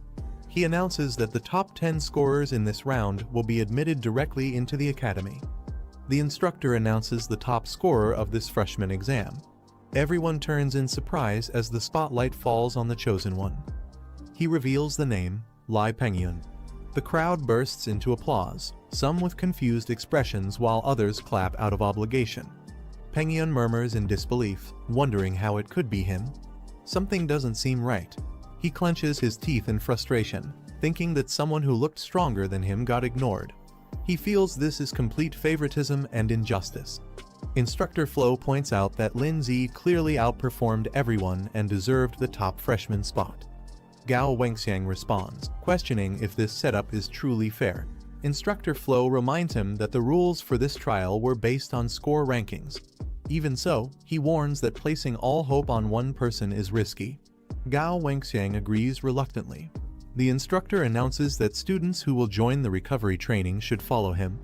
Those who already made it into the top 10 are dismissed and will return in 10 days for the entrance ceremony. Guan comforts her crying classmates, telling them not to worry. She encourages them to do their best in the upcoming recovery trial and assures them they can pass it if they try hard enough. Zhu Sheng approaches from the crowd and greets Lin Zi respectfully, calling him Big Brother Lin Zi. Lin Zi recognizes him and replies, "Oh, it's you." He admits he didn't expect Lin Zi to be so powerful, saying his intel must have been lacking. He compliments Lin Zi's recent battle against the second-year senior, calling it extremely impressive. Curious, Lin Zi asks him what he's planning. Zhu Xing suddenly clasps his hands together, grinning wide, and asks if Lin Zi would accept him as a junior disciple. He dramatically declares his endless admiration for Lin Zi, comparing it to a flowing river. Lin Zi responds calmly, saying he doesn't accept disciples. He adds that Zhu Xing doesn't even qualify for admission yet, questioning how he could be his junior. Determined, Zhu Xing dashes off, shouting that he'll definitely pass and begging Lin Zi to wait for him. Elsewhere, Pengyun lets out a cold snort. Guan excitedly celebrates their success, saying it's great that they officially passed the trial and became freshmen at Zhongning Academy. She suggests they skip going back today and enjoy a full day out in the city. Lin Zi stretches and agrees, saying that after 4 hours of intense testing, he really does need some proper relaxation. Blushing slightly, Guan proposes they spend the night in the city and return tomorrow instead. Lindsay smiles and agrees to Guan's suggestion, telling her, "All right." Guan softly smiles, visibly happy and a little shy, while thinking about spending the night together in the city. Suddenly, Lindsay looks at his phone and panics. He realizes all the hotel prices are shockingly high, with most listings showing a rate of $29.99. He exclaims in frustration at how expensive everything is. He stares at his phone in shock, remembering that he had already spent all his money last time to upgrade his stone monster. His remaining balance is now only 300. Guan notices his strange reaction and suggests they go eat something first. Lindsay nervously agrees. As the sun sets, they arrive at a luxurious restaurant with a fancy sign welcoming new students for a special dinner. Lindsay looks around in disbelief, wondering how a place like this even exists. It's filled with summoned beasts and students all dining together peacefully. Guan smiles warmly and says she had been looking forward to eating at this restaurant for a long time. She suggests they summon their beasts since they've fought hard and deserve a good meal too. He hesitates slightly but agrees, replying with a simple "okay" while sweating a bit. Soon, all their pets are seated with them at the table: Snowball, Rock Beast, and others ready to eat alongside their masters in the spacious, elegant hall. Snowball comments in surprise that the last time she saw Snowball, she looked like a little girl, and now she's evolved so quickly. She also adds that the transformation is beautiful and asks how Lindsay managed it. Lindsay replies that it might be because his bond with his beast is stronger than usual. He internally thinks that it's actually a complicated system thing he'll explain later when he gets a chance. For now, something else takes priority. Guan cheerfully calls him amazing and says he must teach her later. Then she shifts to the menu and suggests they start ordering food. But when Lindsay looks at the menu, he's shocked to see the outrageous prices: dishes costing $6,000, $10,000, even $18,000. Lindsay sweats nervously, staring at the menu and mumbling that there are just way too many zeros in the prices. Meanwhile, Rock Beast happily taps the table with forks, excited for food. Snowball gently pats the Fire Beast, who blushes with a heart above his head. The waitress politely asks what they'd like to order. Without hesitation, Guan excitedly points at several items on the menu, saying, "This one, this one, this one, and this one too." Lindsay is left stunned in silence. 5 minutes later, a full table of sparkling, luxurious dishes is served. Everything they ordered arrives beautifully plated. Everyone stares in awe at the food, shouting "Wow" in unison, while Lindsay lets out a defeated sigh. The group dives in happily, with Rock Beast even patting its belly in satisfaction after finishing. Lindsay nervously sweats, glancing toward Guan and thinking to himself, "What should I do? Do I run from the bill?" The waitress politely informs him the total cost is 37,000 yuan and asks how he would like to pay. Guan smiles and offers to handle it, saying she's secretly saved up quite a bit of personal money. Relieved, Lindsay breathes out and thinks, "I'm saved." As the waitress looks on in surprise. Outside, as they walk under the night sky, Guan happily stretches her arms and says the city looks beautiful at night. She cheerfully says she's excited to study in the city with her brother in the future. Lindsay thinks to himself that he urgently needs to make money, realizing it might be too late to rely on commission missions alone. As they walk together, they hear loud cheering and laughter coming from a nearby building. The glowing sign reads "Death Arena," and the crowd inside shouts in excitement, calling it awesome. The audience cheers as a muscular blue monster defeats its opponent with overwhelming power. It's introduced as the Four-Armed Beast, a Stage 3 Tier 1 monster. The monster roars confidently while the crowd praises its strength, calling it unstoppable. The host asks if there are any challengers. He announces that anyone who defeats the monster will win the full prize pool. He adds that joining the match only costs 300 yuan, and the winner could earn up to 50,000 yuan. Lindsay thinks to himself that this might be the perfect way to make money. He prepares to summon his creature, as energy bursts from his hand. Rock Beast explains the rules: no magic, no spiritual arts, only raw physical combat. If a pet dies or kills another, the arena holds no responsibility. Guan asks if he wants to watch the match, then questions whether he's planning to enter the fight himself. Lin Zi smirks confidently and says since they're offering money, he won't be polite about taking it. Lin Zi observes that the enemy monster is at 3rd rank stage 1, while his own rock ghost is at 2nd rank stage 9, so he decides it's best to upgrade it first. He places his hand on Rock Ghost's chest, initiating the upgrade with a glow of energy. The upgrade completes as Rock Ghost evolves to 3rd rank stage 2, consuming 780 achievement points and leaving 400. He reflects that the higher the level, the more achievement points are needed for upgrades. Xinyi is shocked and asks if Rock Ghost just leveled up, wondering how he did it. He casually replies that maybe Rock Ghost leveled up because he ate well, then leads them toward the arena.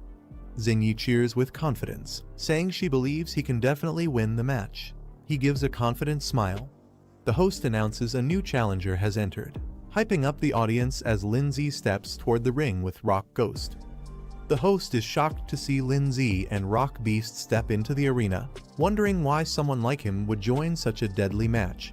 The crowd mocks him, laughing loudly and saying he must be drunk or clueless. They also ridicule the Rock Ghost. Rock Ghost stays silent but emits a quiet growl in response to the crowd's mockery. Rock Ghost calmly watches as 4-armed beast steps forward. The man smirks and calls Lin Zi a kid, warning that if his pet, the 4-armed beast, accidentally kills him in the fight, he shouldn't be blamed for it. Lin Zi politely requests the man to go all out. He shows no fear, keeping his eyes half closed as he responds with confidence. The man scoffs and calls Lin Zi an ignorant brat who doesn't understand how strong his opponent truly is. A smug grin spreads across his face, underestimating Lin Zi's strength. Both sides finalize the agreement by signing a life and death contract. The man overseeing the match confirms the document and urges them to sign and stamp quickly. As soon as the contract is signed, the host loudly announces the start of the match. The man immediately commands his pet to take action and show some real strength. The creature charges forward aggressively. The beast leaps directly toward Rock Ghost, who swiftly evades the attack. The force of the landing smashes the floor beneath. Lin Zi observes the ongoing battle and analyzes the situation. He notes that Rock Ghost clearly has the speed advantage over the 4-armed beast. Meanwhile, Rock Ghost dashes forward in a blur, closing the distance in an instant. Seizing the opening, Rock Ghost leaps into the air and delivers a strong spinning kick straight into the 4-armed beast's head. The blow forces the beast's head back, but it quickly regains balance and steadies itself. Rock Ghost follows up aggressively, closing in with glowing red eyes and sharp focus. But this time, the 4-armed beast reacts quickly and catches Rock Ghost's leg mid-strike. The 4-armed beast grips Rock Ghost by the leg and suddenly swings him high into the air. Rock Ghost is unable to break free, caught completely off guard by the beast's raw power. With a brutal motion, the 4-armed beast hurls Rock Ghost across the arena. Rock Ghost crashes violently into the ground, creating a massive crater on impact. In the crowd, Lin Zi watches silently as someone nearby exclaims in shock, noting the incredible strength displayed. The man grins confidently and admits that while the 4-armed beast doesn't know any special skills, its raw power alone is enough to overwhelm many high-level pets. Lin Zi watches the field and realizes the rules of this battle heavily favor the 4-armed beast. Since skills aren't required, pure physical might becomes the deciding factor, something the beast excels in. He now understands why the opponent was so confident. The 4-armed beast raises its massive fists and prepares to strike again, its powerful arms swinging down with crushing force. Rock Ghost quickly retreats, narrowly evading the incoming blow. The beast grabs Rock Ghost again and prepares to deliver a powerful overhead smash. Its arms swing high above its head, aiming to crush its opponent without mercy. As the beast slams down, the ground trembles from the impact. Rock Ghost crashes hard into the arena floor, headfirst, as an explosive burst of debris and force shoots outward. Watching from outside the ring, the man crosses his arms and sneers. He mocks Lin Zi, sarcastically asking if that was all his pet was capable of. The crowd erupts in laughter and applause, impressed by the 4-armed beast's last strike. Guan looks on with concern, calling out, "Brother." Lin Zi calmly analyzes the situation, thinking that if skills were allowed, Rock Ghost in its spiritual state could easily ignore brute force attacks. However, under these rules that restrict skill use, raw power dominates, and that gives the four-armed beast an edge. As he reflects, Lindsay remembers that the last time Rock Ghost shifted forms was during a life-threatening situation. If what she said was true, and the transformation can be triggered again under pressure, then it's a gamble worth taking. Lindsay's golden eye glows as he steps forward, calling out to Rock Ghost. He asks if this is truly all it can do, commanding it to show him its full strength. Rock Ghost lies motionless on the ground, face buried in the cracked floor. Internally, it questions whether it always needs to rely on Snowgirl to determine victory and defeat. The four-armed beast moves in for another attack, its shadow looming over Rock Ghost. Suddenly, Rock Ghost's eye glows red. With a powerful punch, Rock Ghost strikes the four-armed beast directly in the chest. The impact explodes outward with force, shocking the beast mid-motion and turning the tide of the battle. Chunks of red armor shatter and fall from Rock Ghost's body as it initiates a transformation. Red mist swirls around Rock Ghost as it emerges fully transformed. A new system reveals its new stats. Speed tripled, defense completely dropped, and the transformation lasts for 60 seconds. It now moves like a true predator. Lindsay observes with satisfaction. He's impressed and confirms that the rocky armor can be detached at will, allowing Rock Ghost to adapt based on the situation. Without wasting a second, Rock Ghost leaps at full force toward the four-armed beast. The man smirks arrogantly, laughing at Rock Ghost and mocking it for not learning its lesson. He assumes the beast still holds the upper hand after the previous exchange. The four-armed beast prepares to strike again, but just as it moves, Rock Ghost suddenly vanishes, leaving only a red blur behind. The man's expression instantly shifts to shock. He panics, sweating as he shouts in confusion, completely unaware of what just happened. In a flash, Rock Ghost reappears behind the four-armed beast and lands a direct, explosive blow to its back. The four-armed beast desperately swings its fists, trying to catch Rock Ghost. Before the beast can react, Rock Ghost reappears behind it and slams a powerful kick directly into its lower back. With glowing red eyes and a wicked grin, Rock Ghost lunges in again. Punch after punch rains down on the four-armed beast. It tries to shield its head, overwhelmed and confused, while red impact marks scatter across its body. Lindsay sees the countdown reaching just 10 seconds and immediately shouts to Rock Ghost, urging him to stop playing around and finish the battle now. Rock Ghost launches high into the air and descends like a crimson meteor. Its body rotates mid-air, targeting the four-armed beast's exposed head. With full force, Rock Ghost smashes into the beast using a finishing move, Ghost Impact.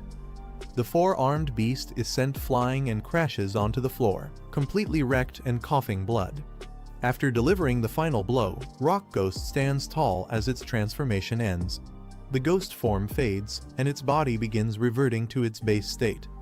On-screen text confirms the transformation has concluded. The man stares wide-eyed, frozen in disbelief. He mutters that this outcome is impossible, unable to accept what just happened in front of him. In the stands, the crowd erupts in shock. One person questions the situation, while another exclaims that even the four-armed beast was taken down. Another calls Rock Ghost terrifying and absolute monster.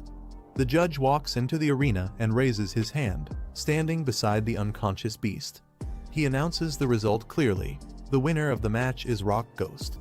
Lindsay stares blankly with lifeless eyes, his face drenched in sweat. He calls out in disbelief to Rock Ghost. The crowd is confused, questioning why the four-armed monster lost when it seemed strong. One person comments that the match wasn't dragged out, and another points out that the boy used a skill against the rules. The announcer loudly declares that the contestant's pet used a skill technique, which is a violation of the competition rules. A group discusses the situation. One of them notes that the transformation of the opponent's form was confirmed. Guan argues it was just a piece of armor falling off and shouldn't count as a skill, saying it's unfair. The man clenches his fist and angrily calls the boy a brat. He warns not to think he can easily take the money just by pulling a few tricks. Lindsay stands near his pet Rock Ghost and proposes a new idea. He agrees the pet battle result is a loss, but suggests a rematch, this time a physical fight between him and the opponent. If he wins, he demands the prize money. The man smirks darkly, surprised, and asks if Lin Zi really wants to fight him directly. The announcer, shocked, exclaims that Lin Zi is challenging him to a real-life duel. He announces Lin Zi's identity: former professional freestyle fighting champion, Chenggu. The crowd erupts in excitement, cheering for the fight. They demand to see a bloody showdown. The fighter grins at Lin Zi and says this match will be more entertaining than a pet battle. Both prepare to fight in the arena, facing each other. Rock Ghost lowers its head silently. Lin Zi tells Rock Ghost that it has already won. He gently taps its shoulder and says it's his turn now. Rock Ghost, startled by Lin Zi's words, reacts with wide eyes. The announcer speaks into the mic while the man nods with confidence. He praises Lin Zi, saying he's the first in history to dare challenge Chenggu directly, and admires his courage and resilience. With excitement, the announcer shouts that if Lin Zi manages to defeat Chenggu, he can still take the prize money and leave freely. The crowd cheers as Chenggu prepares to fight. Guan watches from behind the ropes.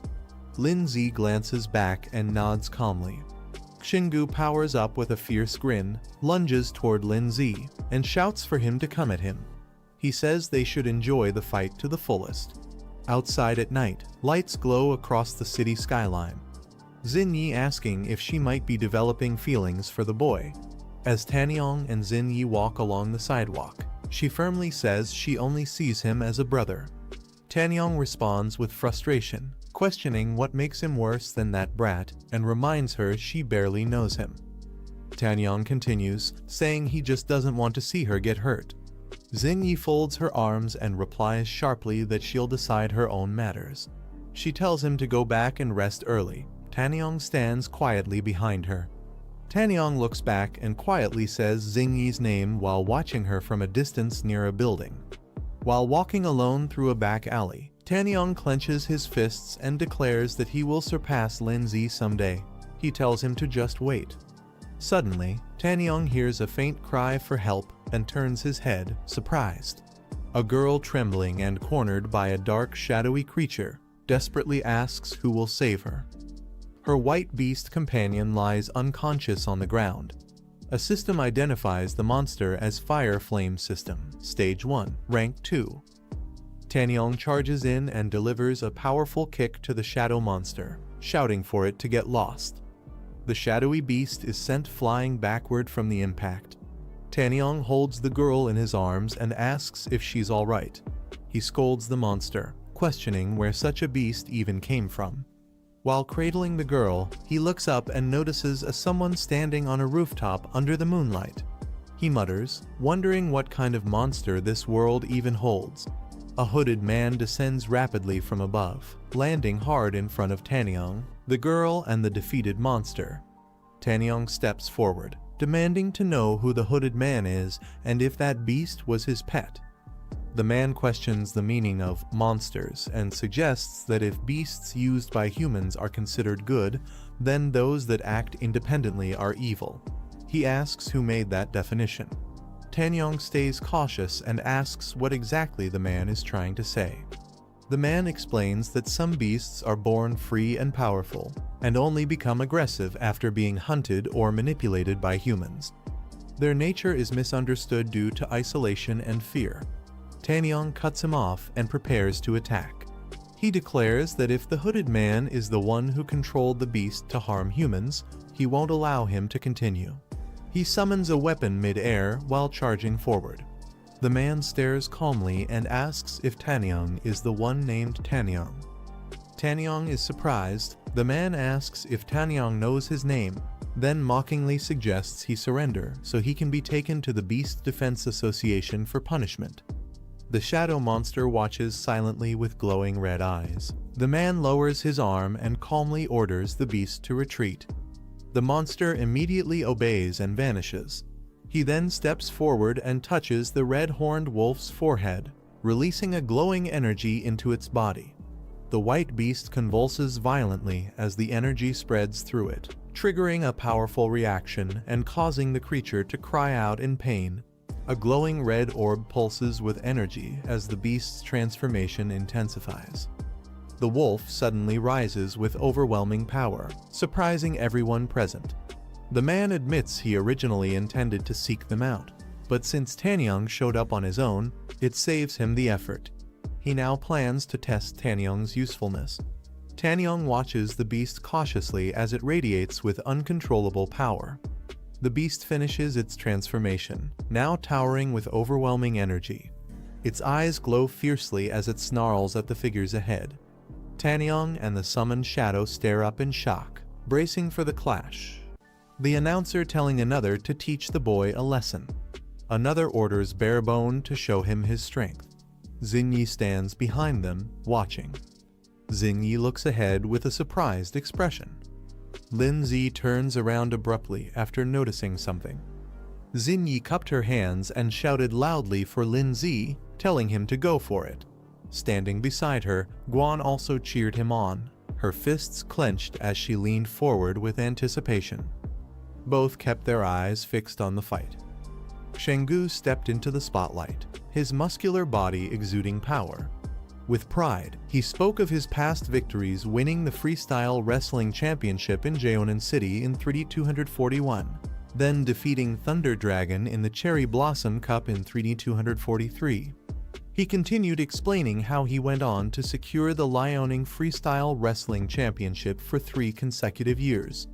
His title, Steel Muscle Machine, was a testament to his strength and dominance in the ring. Linzi studied him calmly, analyzing his opponent's capability. He knew an average person's physical quality ranged between 2 and 4, but Shenggu's was in the 4 to 8 range, far stronger than the usual challenger. Shenggu smirked, thinking to himself that most people who heard about his achievements would be trembling in fear, yet this boy, Linzi, remained completely unfazed. He grinned and told Linzi that to avoid being accused of bullying, he would let him land a punch first. Taunting him further, he pointed at himself and told him to come and hit him. The announcer on the side advised Linzi to make the first move since Shenggu was giving him the chance, but warned him to be careful not to break the bones in his own hand. Shenggu confidently called for everyone to watch as he prepared himself. Linzi, looking up at him, calmly stated that in that case, he would not hold back. Linzi's fist connected with brutal force, smashing into Shenggu's face and drawing blood instantly. The blow sent Shenggu flying backward, his body arching through the air as the force of the strike radiated outward. He crashed violently into the ground, the shockwave knocking nearby spectators off balance and scattering them in surprise. Lying on the floor with a swollen, reddened cheek, Shenggu's eyes went wide in shock, unable to comprehend what had just happened. The announcer stood frozen for a moment before shouting in shock, demanding to know what had just happened. He exclaimed in disbelief that Shenggu had been defeated with a single punch. Meanwhile, Xinyi and Guan beamed with excitement, raising their hands for a celebratory high five after witnessing Linzi's victory. They locked eyes for a brief second, but quickly shifted to an awkward silence. Both turned their heads away from each other, crossing their arms with exaggerated expressions. The announcer suddenly raised his hand and stopped everything, saying that since he hadn't officially announced the start of the match, Linzi's attack was technically against the rules. Therefore, the winner of this round should be. Linzi's narrowed his gaze and questioning the announcer's words. Realizing the tension, the announcer quickly broke into a nervous smile, admitting his mistake and clarifying that Linzi had not violated any rules. With a loud and clear declaration, he announced Linzi as the winner, the crowd's attention drawn to Linzi standing confidently. Linzi checked his phone and saw the transfer of 50,000, thinking to himself that now he had enough money to stay at a hotel. From a distance, Guan called out to her brother, and Xinyi cheerfully shouted Linzi's name. Linzi turned toward them and asked what was going on. Xinyi approached him with a smile, praising his performance and saying she hadn't expected him to actually defeat Shenggu. Guan, however, spoke more reservedly, saying that it seemed they weren't very familiar with him yet. Xinyi reminded Guan not to forget that they had already formed a team, and with a playful smile, she pointed out that this meant they were teammates. She added that since they would also be classmates in the future, it was better to reintroduce themselves properly. Xinyi then introduced herself as Guo Xinyi and politely asked for his guidance going forward. Guan puffed her cheeks in annoyance, clearly not pleased with the situation. Lindsay looked at her with mild curiosity and asked what she was doing here. Xinyi explained that she was there to help Lindsay awaken his exclusive soul power. Hearing this, Lindsay looked at her curiously and repeated, "Exclusive soul power?" She confidently added that if they considered her a friend, she could assist them further in the future. Lindsay suggested they find a quiet place to talk, not wanting to discuss such matters in public. An exterior of a building, inside for a more private conversation. Xinyi and Guan sat on opposite sides of the bed, with a clear line dividing them. Guan silently wondered why it felt like they had just checked into a hotel together. Lindsay entered the room and told them to begin. Xinyi responded with a quick "all right" and prepared to start. Xinyi explained that her exclusive soul power was called perception. She described how, even at the age of 7, she could sense information that was extremely difficult for ordinary people to detect, such as a person's aura, location, and even events that might happen in the future. Guan's eyes widened in surprise, and she praised Xinyi's ability as amazing. Impressed by how powerful it was, Xinyi smiled modestly in response. Lindsay asked Xinyi how exactly she planned to help them. Xinyi looked at him seriously and told him to close his eyes. Without hesitation, Lindsay complied, shutting his eyes as instructed. Xinyi then leaned in close to him, bringing her forehead toward his. Guan quickly called out, questioning what they were doing. Xinyi calmly explained that this was the only way she could sense Lindsay's abilities and guide his training in the right direction. She pouted, clearly reluctant, but eventually gave in, saying she would trust Xinyi just this once. Xinyi closed her eyes, telling herself to focus her mind, though she could feel her heart racing faster than usual. Her eyes opened with a glow, revealing a swirling, colorful light as she activated her perception ability. A glowing blue figure appeared in Xinyi's perception, radiating intense energy. Xinyi told Lindsay she saw a strange pet. It didn't look like his rock pet Yangui, nor like the other pet Zunu. She explained that it seemed more like a fusion state between them, their powers combined into a single entity.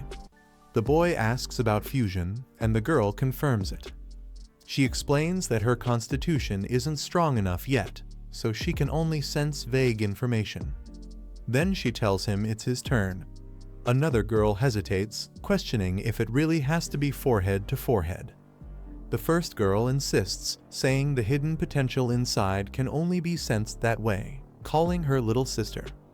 She closes her eyes, focusing deeply.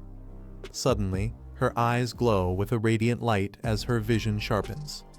She sees countless silhouettes drifting in a vast, swirling space. Shock hits her when a dark, horned figure with glowing eyes emerges from the chaos. She suddenly reacts in pain, making the other girl rush to ask what she saw. She hesitates, then answers that it was nothing but black shadows, suggesting her potential hasn't fully manifested and may need more training. The girl with pink hair, however, thinks to herself that no matter what those shadows were, she has a bad feeling about them. Deciding not to mention it, she keeps quiet while the clock ticks late into the night. Realizing how late it has become, she complains about having nowhere to go and worries about meeting bad people outside. Acting cute, she asks to stay the night. The boy hesitates, but she quickly celebrates, thanking them for letting her stay. That night, the three of them end up sharing the same bed. The two girls lie on either side, pretending to sleep, while the boy stays stiff and uneasy. One girl secretly peeks at him, making him break into a nervous, awkward smile. The boy reflects on fusion, realizing it's time for Rock Ghost and Snow Maiden to truly get along. He thinks about activating their exclusive soul technique as soon as possible. 10 days later, the Academy holds its entrance ceremony, and excitement fills the halls as students rush to see the newly posted class placements. During the announcement of class placements, Lin Z searches for his name and finds himself in Class 1. His friend excitedly points out that they'll be in the same class again, and they both celebrate. Soon after, the pink-haired girl joins in with a cheerful smile, revealing that she's also in Class 1.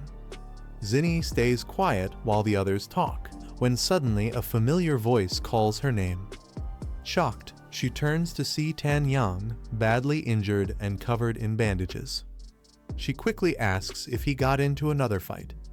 Tan Yang explains that he ran into some troublesome people. Tan Yang discovers he has been placed in Class 2. Accepting it as fate, he calls it a good thing. Elsewhere, another student is relieved not to share the same class with him, admitting that otherwise he might not be able to resist killing him. His companion, however, mutters that he seriously wants to hit him even now. The group celebrates passing their placements. One girl happily announces they made it too, though only classes 1 and 2 are considered elite. Still, she's proud they worked hard enough to barely pass the threshold. They thank Guan Ning for helping with training, while the scene shifts to a stage where someone begins addressing the new students. The new homeroom teacher introduces himself to Class 1, explaining that he will guide their cultivation for the next 3 years. He tells them attending classes is optional, but cultivation must never stop. Periodic evaluations will be held, and those who fail will be moved to regular classes. He adds that the top 3 scorers in each evaluation will earn a scholarship of 100,000 yuan. The students are surprised by the generous reward, and one notes that just 2 wins could be enough to afford a high-grade contracted beast. The teacher explains that while the Academy offers many clubs and cultivation programs, there is one mandatory course: virtual combat. Behind the teaching building lies a massive virtual combat hall capable of hosting thousands of students. Through these battles, students gain real combat experience and can strengthen both themselves and their beasts. Rankings bring not only rewards, but also determine placement tiers across the Beastmaster Federation. Hearing this, Lin Z resolves to quickly upgrade Rock Ghost so it can match Snow Maiden's level.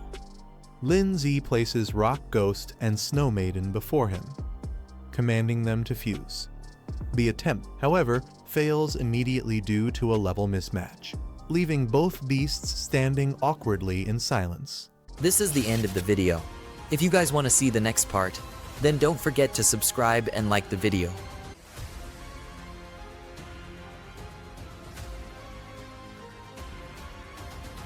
The classroom bell rings, signaling the end of the lecture. Students leave together, some chatting casually. One thinks about needing more practice in simulated battles to improve quickly. The classroom doors close behind them. Outside, different school clubs approach students. One group enthusiastically invites Lin Z to join, highlighting their Ice Beast Association as the most influential. Another club tries to recruit him into their Rock-type Beast Society, claiming it's a place for growth and shared training. Another club tries to recruit him, boasting that their Ghost-type Beast Society has many beauties and even offers extra activity funds. He politely declines, saying he isn't planning to join any club for now. Suddenly, the crowd stirs. Members of the prestigious Gaoshan Society arrive, drawing attention from everyone. Curious, he asks who they are. He learns that Gaoshan Society ranks among the top 5 in the academy, filled with elite members. Leading them is a second-year officer, once ranked in the top 3 of entrance scores, making his presence alone overwhelming. The tall leader of the Gaoshan Society, Luo Han, steps forward and directly asks if he is Lin Z. His subordinate quickly confirms, pointing him out without hesitation. Watching from the side, others realize the trouble. One recalls that the thug from before was actually a Gaoshin Society member. Lindsay remains calm and composed, admitting his identity and asking what they want from him. Liu Han offers Lindsay a chance to join the Gaoshin Society, saying it would settle past grudges. He emphasizes that not just anyone gets invited. Lindsay calmly declines, thanking them but making it clear he isn't interested in joining any club, not even theirs. He reasons that joining societies is a distraction and won't help him improve. Shock spreads through the crowd. No one expected him to refuse such a rare opportunity. One furious member shouts at Lindsay, warning him not to be arrogant. He declares that rejecting them means treating the Gaoshin Society as an enemy. Lindsay brushes off the threat, walking away as if it doesn't matter. Rage flashes in one of the Gaoshin members' eyes, unable to accept such disregard. A pink-haired girl watches with interest, impressed by Lindsay's composure and boldness. His companion quietly wonders if rejecting them might cause more problems. Lindsay, however, thinks joining a club would only bring unnecessary trouble, challenging them to prove otherwise through strength. The vast hall fills with students, each preparing for the upcoming trial. Looking around, one notes how many participants have gathered. Lindsay takes his position, calmly sitting as the platform activates, signaling the start. A girl clenches her fists with determination, vowing to keep up with Lindsay's pace no matter what. Lindsay closes his eyes, centering himself before the trial begins. He opens them with sharp focus, determination flashing within. The scene shifts into a vast, glowing virtual space where the simulation is about to start. His personal stats appear, showing a low rank of 570-620. Observing the sheer number of participants, he notes how crowded the virtual battlefield is. Lindsay sets a clear goal for himself, reaching the top 10,000 in the rankings as he starts the matching process. The system activates, transporting him into the virtual battlefield. He suddenly finds himself standing on a grassy plain, noticing an opponent already waiting. Calmly assessing the situation, he realizes the simulation has switched to a grassland arena. On the grassy battlefield, Lindsay surveys his surroundings while his opponent watches him closely. The man smirks, asking if this is Lindsay's first time in a virtual duel and whether he's just a student. Lindsay gives a simple nod in response. The man's grin widens, revealing a sinister smile as if he's already confident in victory.